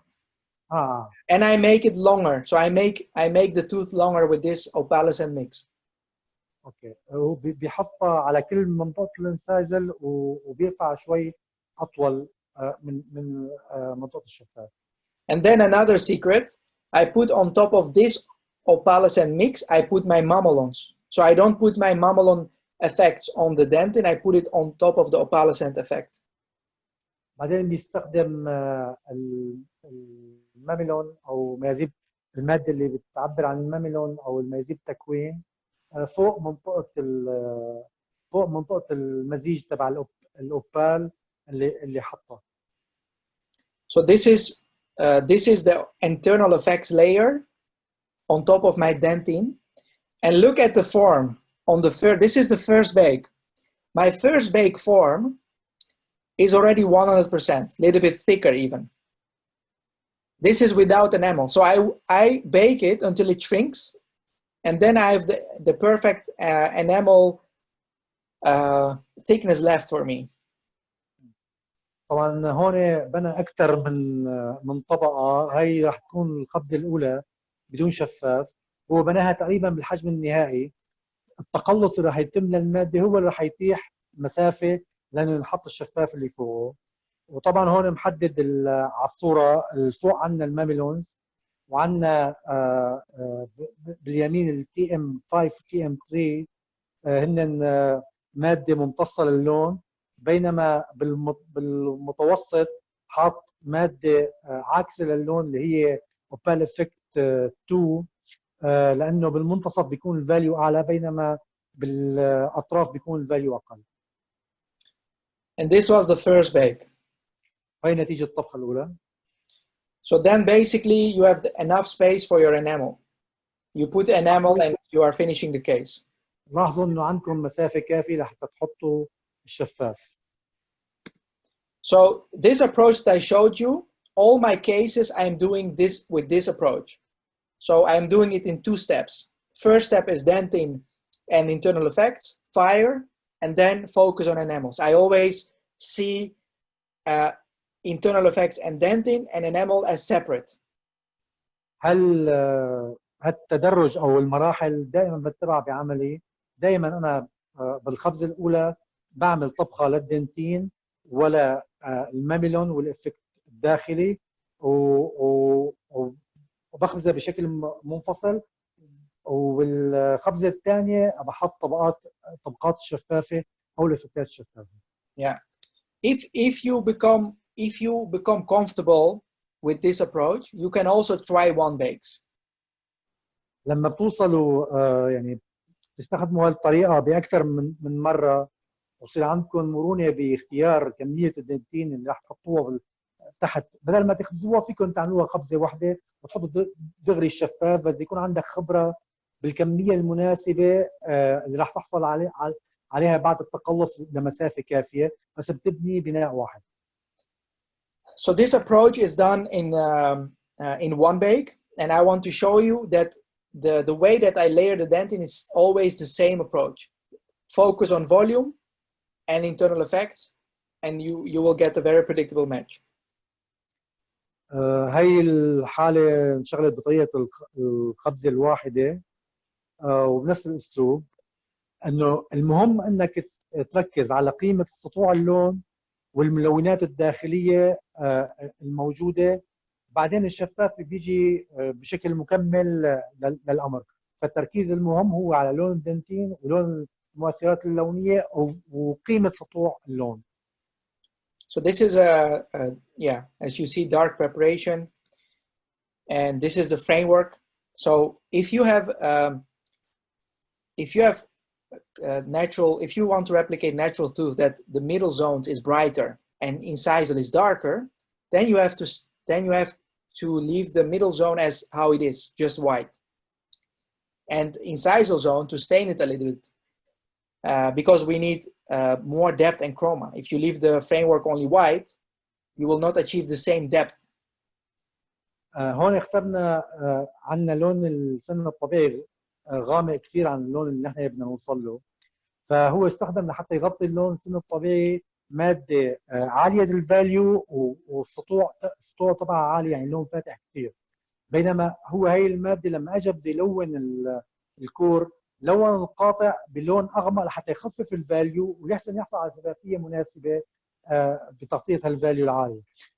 بينما تحت خلى الفاليو عالي لانه هو تحت لما بيبني دنتين الدنتين رح يكون عنده القدره انه يغطي هالفاليو ويعطيك انطباع لوني مناسب، بينما الشفاف رح نحطه على القاطع ما رح يتيح لك مجال انه يغطي الفاليو بشكل مناسب، لذلك لجأ لانه يلون الكور بالقاطع لحتى يخفف الفاليو تبعه.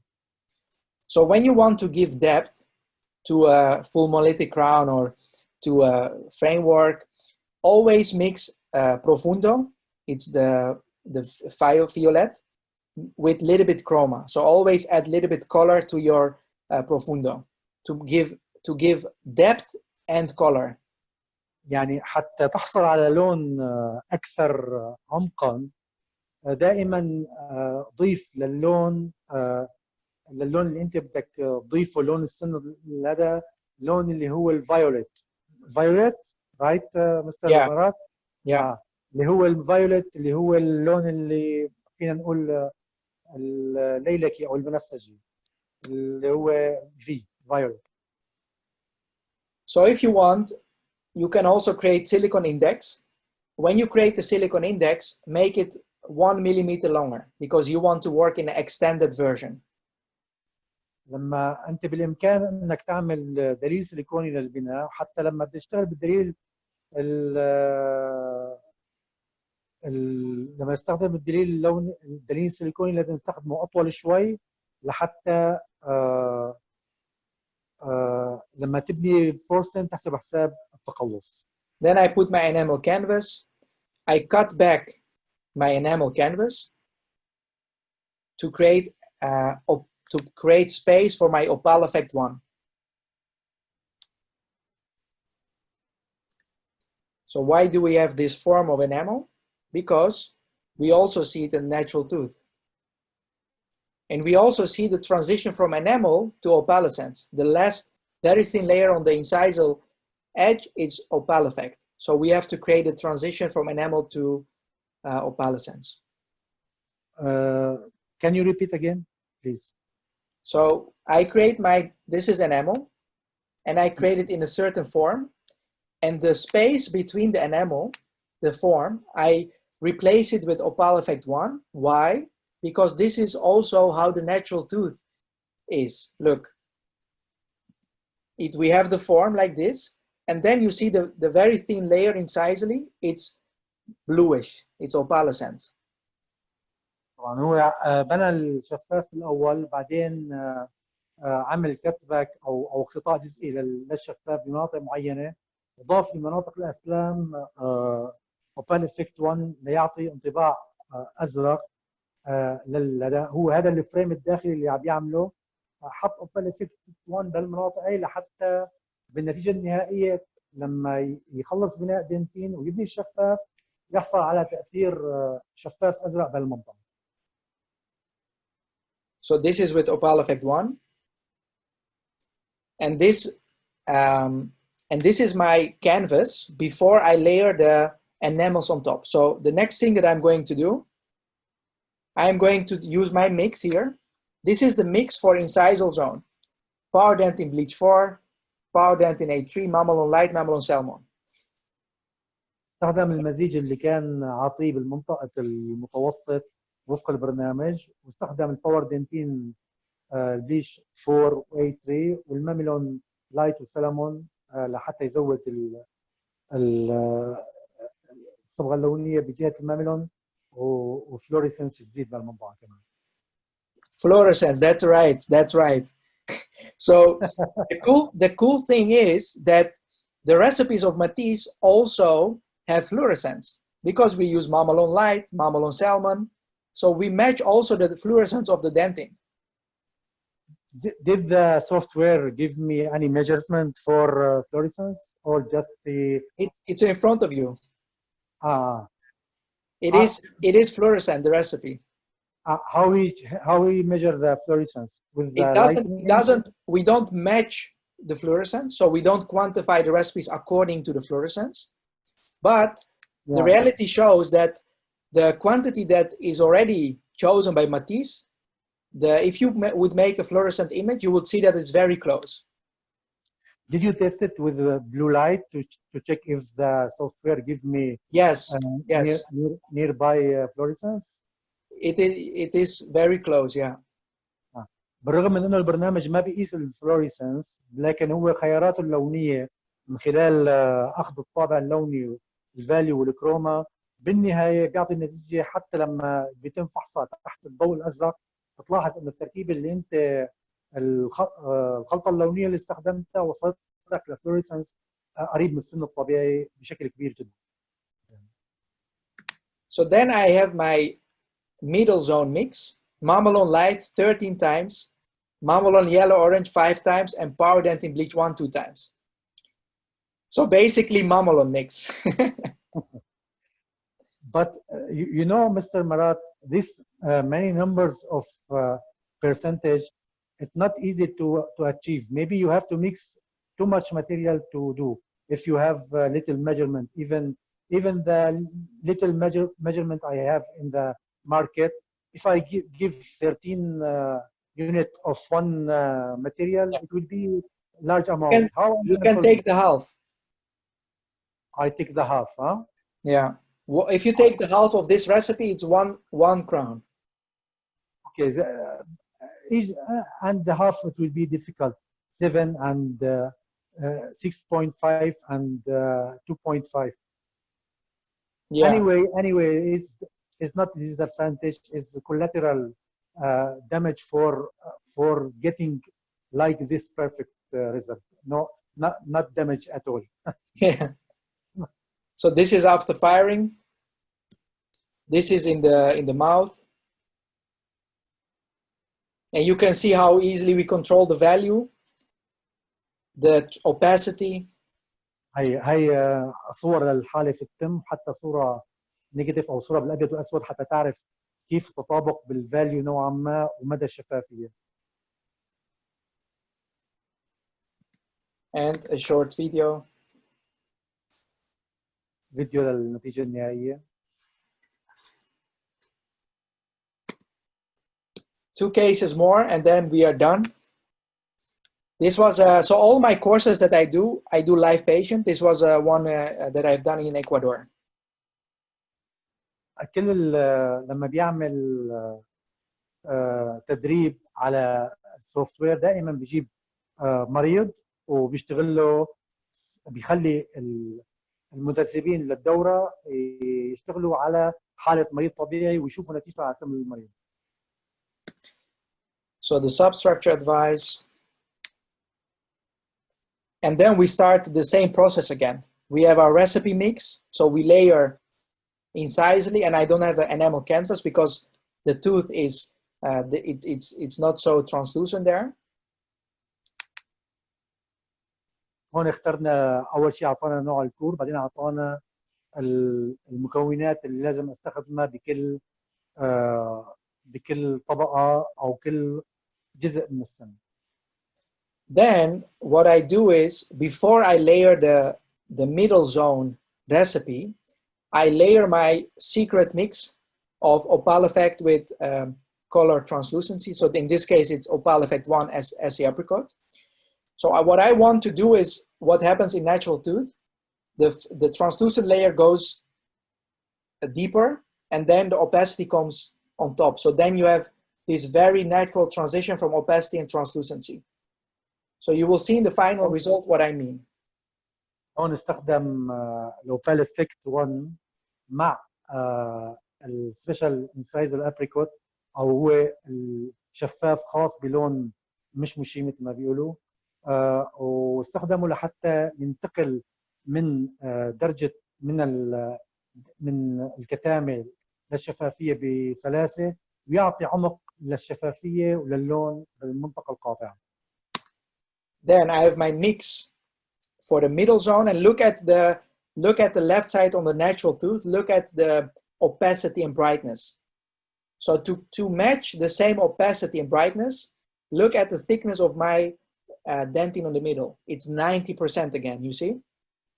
هون عم يبني الطبقة المتوسطة حتى يعرف سماكة المنطقة اللي بيبنيها بالدنتين قبل ما يحط الشفاف، بيحط الصورة اللي هي معدلة وتعطيك مدى السطوع أو سماكة الدنتين. مثل ما ملاحظين الجهة اليسار بالمنتصف، المنتصف للعنقي في سطوع واضح، هذا دليل انه الشفاف هون قليل والدنتين هون اكثر. فلما اجى بنى بالطرف اليمين البناء عطى سماكه اكبر بالمنطقه هي للدنتين، مزيج الدنتين المقترح. Yeah, this was and then the enamel advice on top of it. This was after firing. This was in the mouth without doing anything. هي بعد ما بنى كل الطبقات بدون جليز او تنعيم، تجربه بالفم مباشره. And then basically we finish it and it's done. هي بعد الانهاء وتعديل السطح الخارجي وتم الجليز. جليز او المانوال بوليش. Manual polish, but I put the white dots on the incisal. سي اي اوكي. هي طبعا السن عمل له تلميع يدوي ميكانيكي، ما معتمد على تلميع طبقة الجليز، بس حط شوية ستين أبيض على السطح. So this is what we dream of as a ceramist to achieve this appearance of the natural tooth. So we have brightness, middle zone, and then a different incisal, more depth. هذا الحلم يعني أصبح حقيقة على قولتنا، وإنه شوف كيف درجة السطوع بالتركيبة مماثلة بالطبقات وبالتدرج مع السن الطبيعي. يا أخ راشد، سؤال أساس إنه يعيد الصور بحيث إنه يلتقطوهن بشكل سريع. هذا الأمر ممكن يخليه بعد ما يخلص يرجع صور الحالات يرجع لها أو يبيلد أب، ما هيك صور البناء صح؟ أوكي. ممكن بالأخير نرجع، بدنا نقطع على هذا ونرجع لورا ونتوهه، مو مشكلة. So let me show you a secret. So you see that this is a negative image. And when you do negative image, you can see the layers, the translucency and opacity. So look at the distal transparency. Look at the distal side. You see that it becomes very light. Can you see the distal is very like there is like under the enamel, it's like a very thin, transparent layer. You see? هون في عندنا تاجين طبيعي واللي نحن عملناه حطيناه بصورة النيجاتيف لحتى نعمل مقارنة بدرجة الشفافية. ملاحظ يعني عندك المنطقة بالوحشي بالسن الطبيعي كيف فيها شفافية عالية كخط، وكيف مطابقتها تماما بالإضاءة بالسن التركيبة اللي عملناها. You can also see that the mamelon on top of it and the dentin underneath are like divided from each other. They are separate. ملاحظ كيف انه بالسن الطبيعي وبالتركيبه كيف واضح الماميلون، كيف في انتقال من الكتامه للشفافيه بدرجه واضحه بالسنين. So that's why I put the mammal or the opal effect on top of dentin to separate it, to create the transparency on the distal sides, and then put the mamelon on top of the opal effect. So I divide the layers. لذلك هو استخدم الاوبال افكت 1 بالوحشي لحتى يظهر شفافيه اكثر، واستخدم الماميلون وخلطه مع الاوبال افكت في منطقه الانتقال لحتى يكون الانتقال اقل سلاسه من الاعتيادي، يكون في انتقال واضح مو انتقال سلس. The last case of today, GC Lisi. It's a difficult case because the prep is again dark and the final color is bright. So you can see as in this example, we have our framework, right? This is before measuring the framework plus preparation. So what I do in this case is adding a little bit red and yellow to achieve 50% of the final color. So I only need yellow actually, because I want my framework to be halfway, like this. هلا هون عندنا حالة لون السن الطبيعي غامق كتير، فهو حط فريم ورك او الاحرى كور فاتح والفاليو تبعه عالي وكدمته معقولة، وبده يحاول يوصل مثل ما حكينا قبل، يوصل الفريم ورك لنص القيمة اللونية للA والB. فهون عندنا الA اساسا هي واصله للنص كنتيجه، بينما الB غير واصله للنص، فحاول يضيف بس اصفر على الفريم ورك لحتى يوصل لقيمه بنصف القيمه للنتيجه النهائيه. And from this position I make a photo, put it in Matisse and treat it as veneer refractory. So to get the framework, to get the recipe on top of this framework. أنا بهالحالة هو بياخذ صورة للفريم ورك وبيعتبره كأنه سن محضر، وبيتبع طريقة البناء فوق الكور كأنه عم بيشتغل تركيبة بدون فريم بطريقة الريفراكتوري، فبيعطي سوفت وير هالخيار. And then I do again the same steps: enamel canvas, the recipe for the incisal, recipe for the middle, and you can see again a lot of volume for the middle zone. And this is my first bake. هاي الطبقة الأولى تبع الخطوات اللي كانت مقدمة من السوفت وير، وهي الخبزة الأولى. This is the cross polarization of the first bake, and then I layer the enamels and the internal effects. And this is after firing, drying. So like this, we control opacity and translucency very easily. بياخذ صورة كونتراست يبين معنا درجة الشفافية ودرجة الكتابة. بس المرات just you when you make staining the framework, you deal it as a preparation shade, and you take and choose an option Veneer for, refractory. Okay, that's what you take. But you have to stain the framework around halfway. Yeah, this is what we say. Okay, just to make more sure, I translate it like this, but I think Majdi did a case like that, right? أستاذ مجدي قال أنت عملت هيك حالة، تمام؟ نعم. Yes. How was it? How was the result? كيف كانت النتيجة؟ The dentine, I'm still didn't finish it yet. I measured it today, but not finished. Okay. I cannot talk about it. So we'll not leave it. We will wait it, Mr. Majdi. We'll wait. Yeah. This was the result. Wow. And the last point that I want to make is, so we started last year with this process of Matisse, and I wanted to have clinical relevance because that's the most important. What we need. We want to see if it works in the clinical, right? In different hands in practice. We want to see it. So what did I start to do?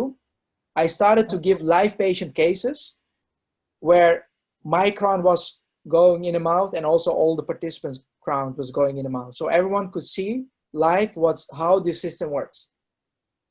طبعا نحن عم بقول لك بدينا بالسوفت وير من سنه تقريبا، والمهم بهالحكي بالسوفت وير بدنا نشوف نتائج سريريه للسوفت وير باستخدامك للسوفت وير. لذلك كل الدورات اللي بيعملها على بوجود حاله سريريه بنفس الكورس لحتى تشوف النتيجه بفم المريض. So my very first course was, we started at Lisbon in 2019. My friend Luis Fonseca invited me, and this was the very first live patient course. So it was very exciting for everyone. And this was the case. Can you imagine doing a live patient case? And this is a challenging case. الكورس الاول اللي عمله بدعوه من صديقه لويس، وعمل هو مع حاله مع مريض حاله سريريه، والحاله شفتوا الصوره كيف كانت ما سهله ابدا، ولون السن الطبيعي غامق جدا. راح نشوف النتائج بعدين. These were all the results of the participants. وهي نتائج المتدربين جميعا، كيف كانت نتائجهم بعد استعمال السوفت وير وطريقه البناء التابعه لنفس السوفت وير. So everyone has different skills, right? Everyone has their own signature, but when the crown was in the mouth, it was not visible which one is the crown. كل شخص له لمسته الخاصه بالبناء وبطريقه البناء وذوقه الخاص، لكن بالنهايه انه التاج بتحسه مندمج مع السن الطبيعي، ما بتحسه غريب برغم اختلافه من حاله. I want to invite, because we have a Matisse community on Facebook, I want to invite everyone who is interested to learn more, to see how other people are successful. My whole goal with Matisse is really to help you succeed. If your success is my success, so please join our community. Also, if people want to try it, I want to give a 1-month free trial. So you can go to lapmatisse.com with the promo code SEP7. You can, you can try that. اوكي. طبعا هو الهدف من البرنامج هو مساعدة الناس بالدرجة الأولى. بالإمكان من اللي بيحب يستفيد من البرنامج إنه يدخل على الموقع شركة لاب ماتيس ويدخل الكود لياخذ الكود الموجود على الشاشة، بإمكانكم تكتبوه اللي هو SEP7. هذا الكود راح يعطيكم شهر تجربة. Yeah. So basically you go. What is the period it will be this offer available? Starting from what time? Yeah, until end of October. اوكي، لنهاية هذا الشهر أي وقت ممكن تدخل فيه هذا الكود تاخذ شهر تجربة. Yeah. تمام. Yeah, please join us with this revolution. The cool thing is that we have an in-house engineers, so that's very unique. And these engineers are very high graduated from USA, and they are going to help us solve this problem for everyone, make it easier. So we will have a full year of developments, and yeah, would be great if you want to join us with our journey. انه هي دعوه للجميع بانكم تنضموا لتطوير هذا البرنامج من خلال التجربه، وشركه عندها طاقم كبير من الخبراء ومن التقنيين والمهندسين لانه يعني ليساهموا بتطوير هذا البرنامج، وهي دعوه منه لكم لحتى تساهموا بتجربته بحيث انه يتطور البرنامج. Yeah. So I want to thank everyone for the attention, and you are so late with us. That means you are motivated and you want to achieve great results. So I want to thank everyone, and if you have questions, yeah, you can email me or find me Facebook on Instagram. بشكر الجميع للمتابعة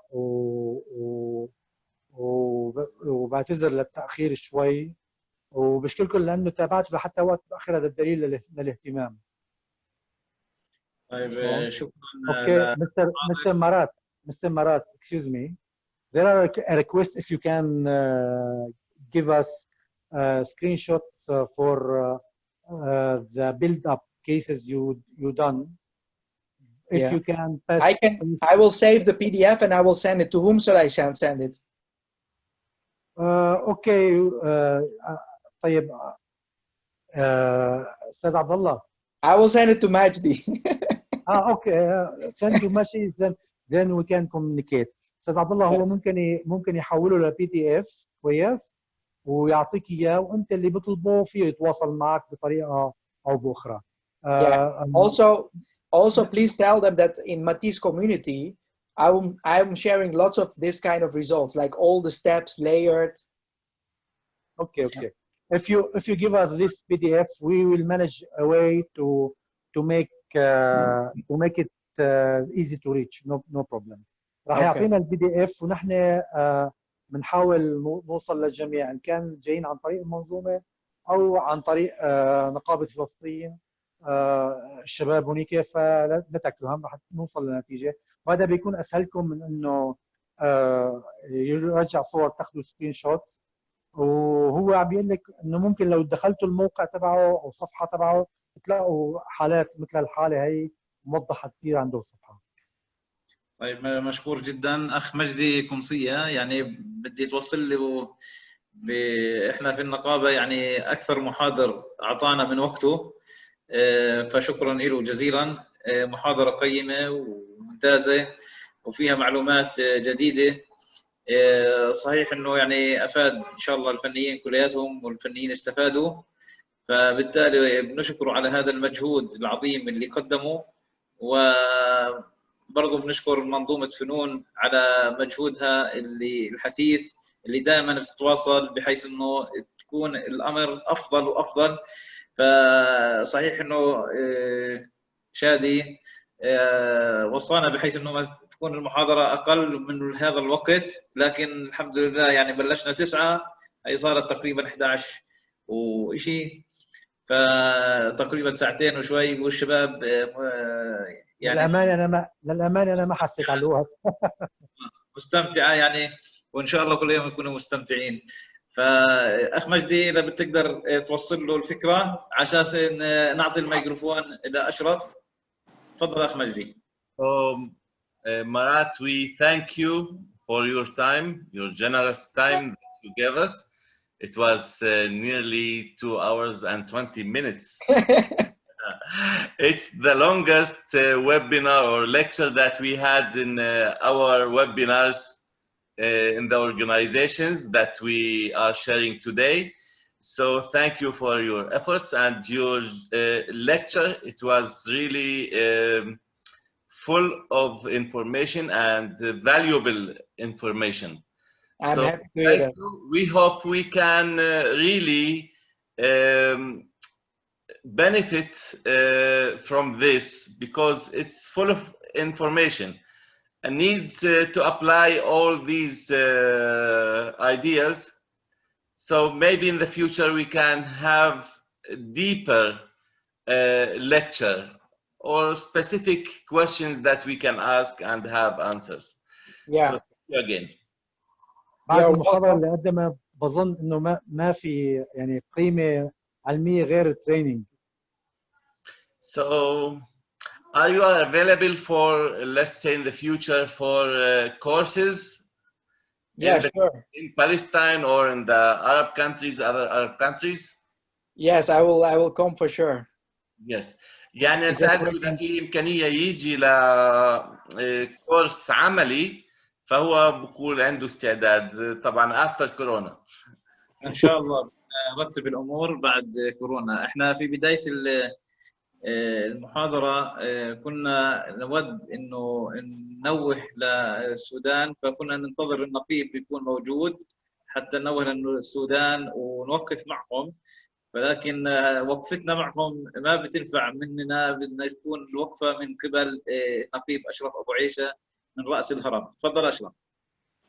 بسم الله الرحمن الرحيم. طبعا احنا بنوقف وقفة تضامن وبنعزي إخواننا في السودان الشقيق. اليوم فيضانات ومبارح الله يعينهم. بنفس الوقت برضه بنبارك لزميلنا في الاتحاد العربي محمد البرعي، اليوم دخل اليوم زواجه، اليوم عرسه، فمناسبتين بنخصهم فيهم اخواننا بالسودان.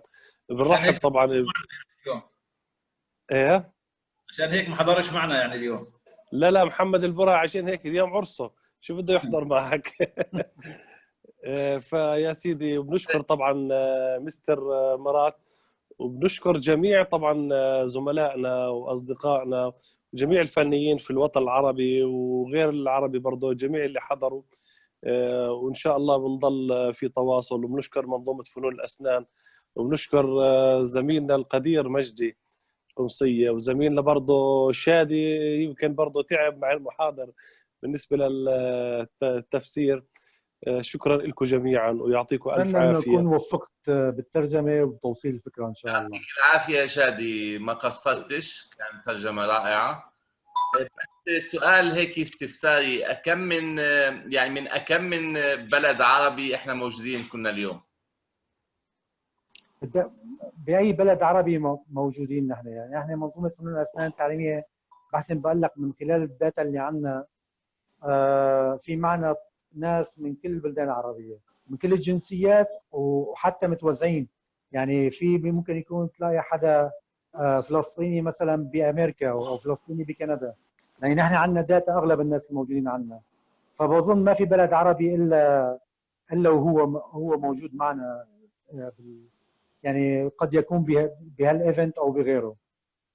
العدد يعني تجاوز ال 120 في الحضور. طبعا اخونا المحاضر من هولندا، ومجد قمصية بيت لحم، عبد الله حمد رام الله، الاخ شادي حلب سوريا، ومعنا طبعا من كل اقطار الوطن العربي كانه. ومعنا مروان ابو طاحون. مروان بامكانك تفتح الميكروفون؟ يعطيكم العافية، صوتي واضح؟ واضح جدا وصورتك يلا، واضحة.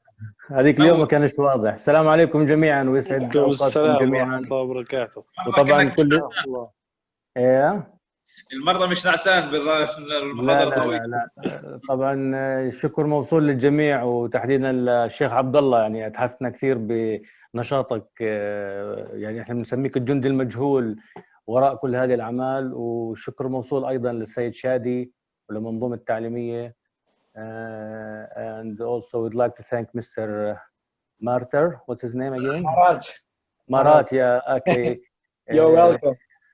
Yeah, actually it's very valuable lectures and very wonderful and awesome progress in the color matchings in the dentistry field.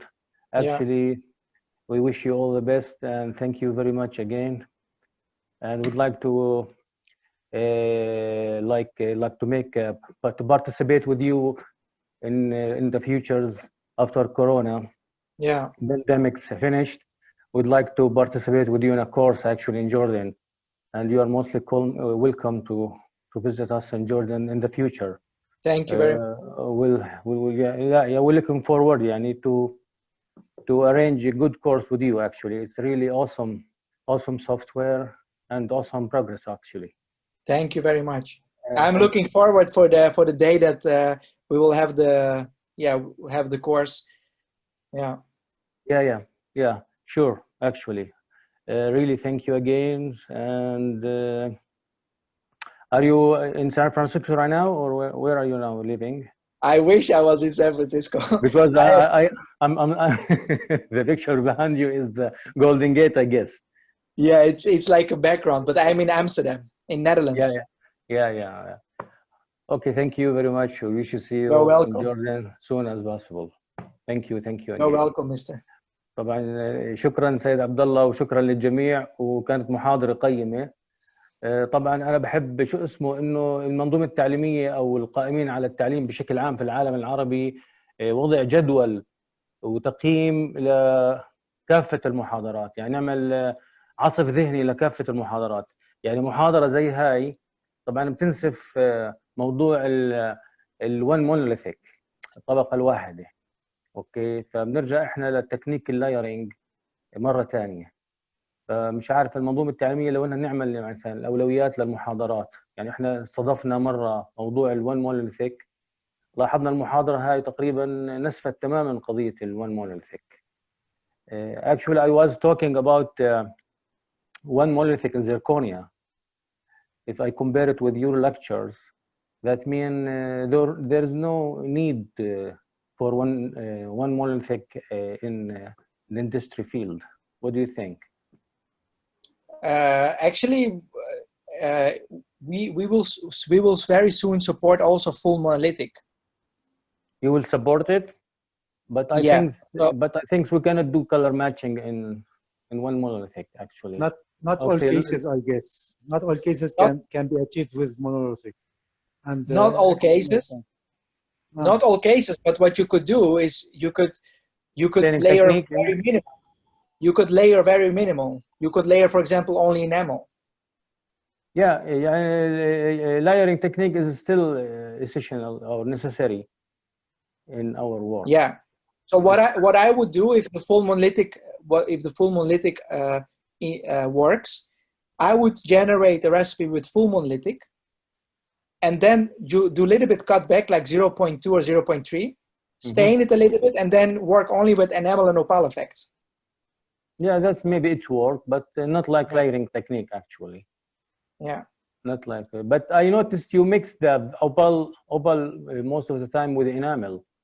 Why you do that, this technique actually? You mean the opal effect for the internal layer? Yeah, you mix it with enamel most of the time. I noticed that you mix it with the enamel most of the time. Yeah, I mix. So there are two translucent layers that we have to add in our crowns. So first layer is we put on the dentin. It's a very thin layer of 0.2, 0.1, 0.2. It's very thin wash.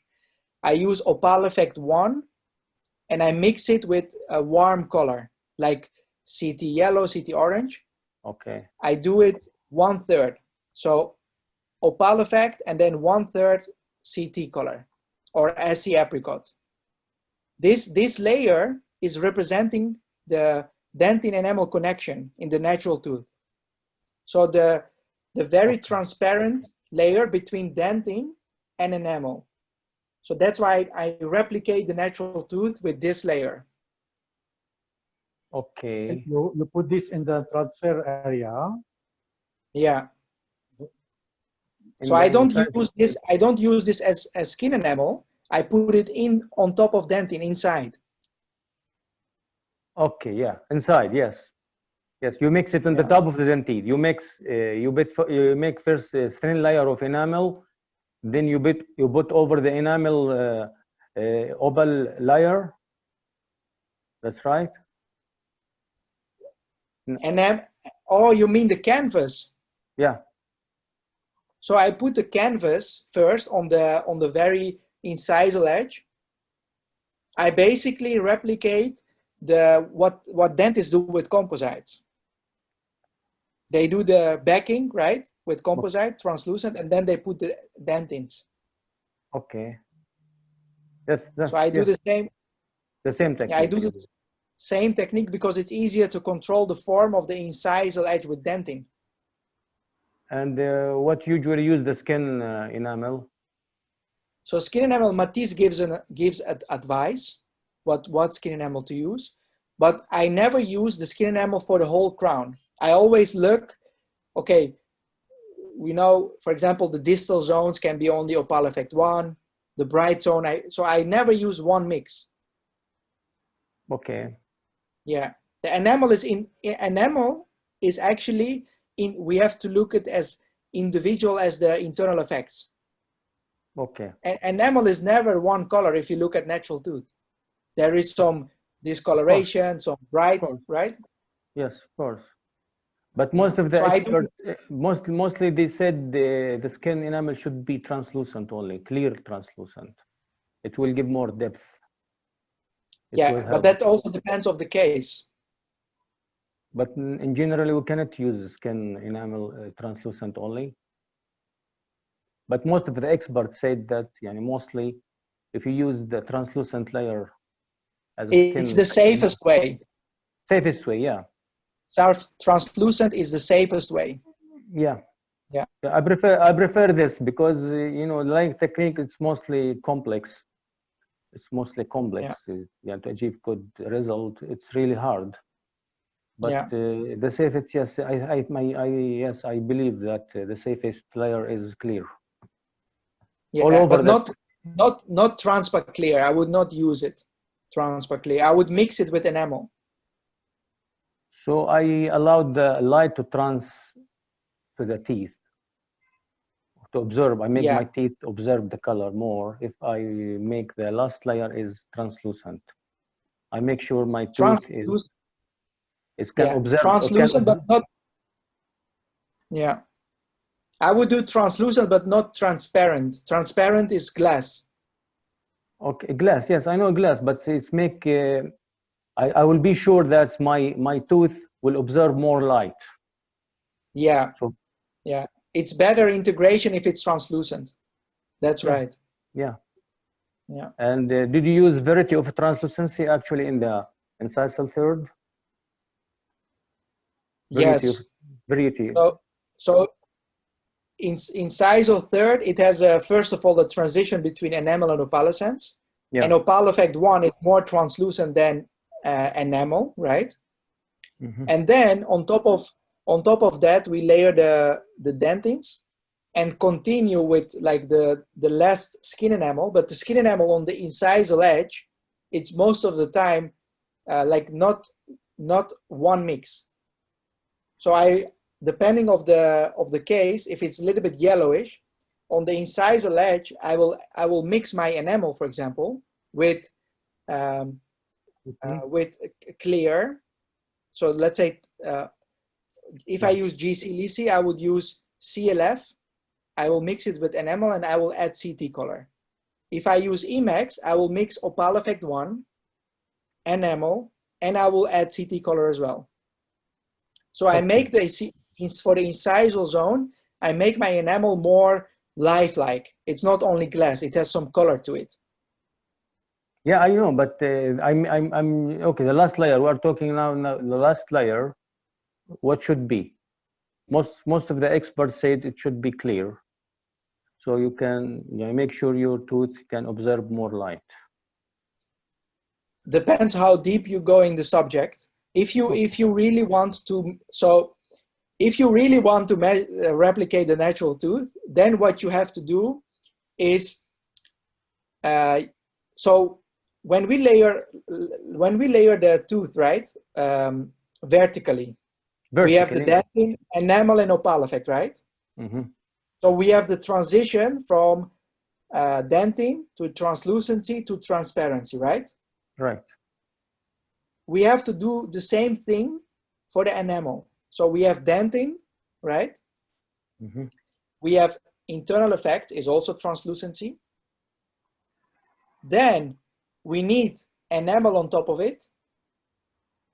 And if you really want to do it correctly, but it's very difficult, you have to add a very thin layer of or transpa neutral or transpa clear on top of your last layer enamel. Yeah, that's what I believe. But you will end up low value. Okay, the result will be low value?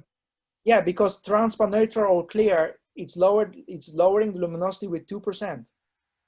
Okay. But if you have so many layers of translucency on top of your dentin, you will end up gray. That's right. Yeah, that's right. Yeah.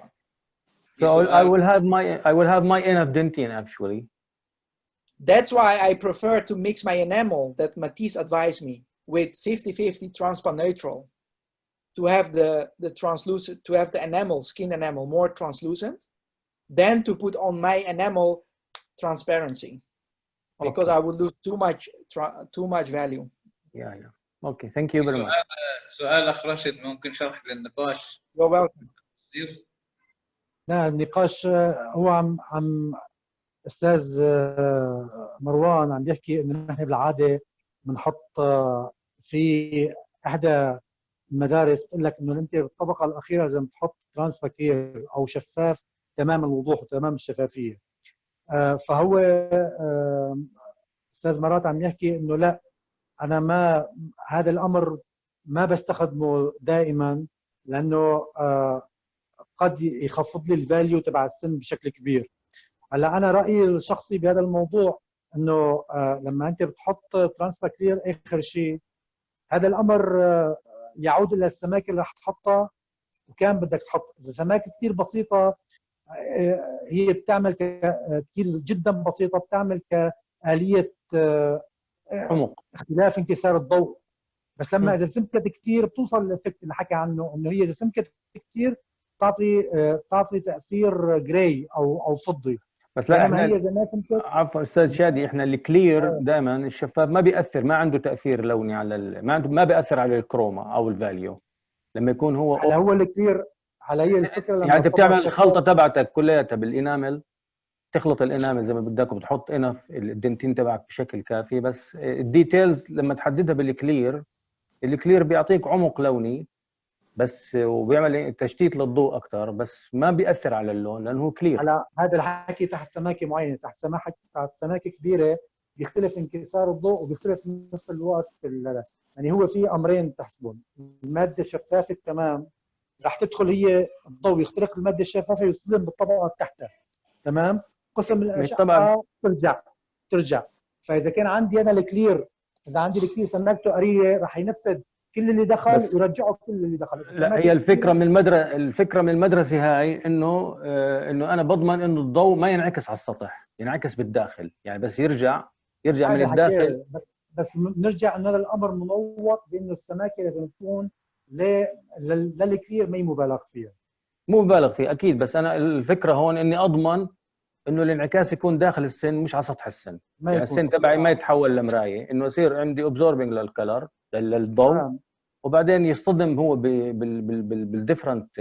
هذا الحكي اللي تكلم عنه مرات، قال لك انه انت بالعمليه لما بتقلل انعكاس الضوء السطحي بتقلل الفاليو اجمالا، فبدها تاخذ بالاعتبار بالبناء انه انت تحط طبقه كلير بالنهايه. نعم. ما بتاثر على اللون بس تاثر على الفاليو. تاثر على الفاليو بس هي كمان هيك يعني. شكرا. شكرا للجميع. شكرا. تفضل استاذ عبد الله. تفضل استاذ عبد الله. انا اسف اخذت وقت زياده عن اللزوم، اسف، بس لانه هذا الموضوع كثير انا متشوق له يعني. بس زاد النقاش زادت الفائده يعني، واحنا ان شاء الله بدناش نتاخر على الشباب كثير. طبعا في بعض النقباء اللي كانوا موجودين يعني ما كملوش معنا للنهايه، ناس وكانوا حابين برضه نسمع منهم، لكن في اخونا يعني من تونس بيحكيكم التحيات، اسمه عنتر، وبقول احنا نكتفي لهذا الحد، وان شاء الله حتى نستمر في هذه المحاضرات وما يكونش فيها ملل. والشكر موصول لكل الحاضرين وكل المحاضرين وكل المترجمين وكل النقباء. اخونا اشرف تقدر تنهيها يعني ان شاء الله في كلمتين من عندك. بارك الله فيك. شكرا لكم جميعا. ثانك يو مستر مرات. يعطيكم الف عافيه، وان شاء الله في محاضرات قادمه مع نقابه فلسطين ومع جميع مع الاتحاد العربي ايضا ان شاء الله. ان شاء الله. تصبحون على خير. وانت بالف خير ان شاء الله، والجميع بالف خير ان شاء الله. لانه بنستغنيش عنهم ولا بيستغنوا عننا ان شاء الله. على خير يا اخوان. Thank you Marat and have a good night. Thank you everyone. Bye bye. Have a good night. Thank you. Okay, Thank you. bye.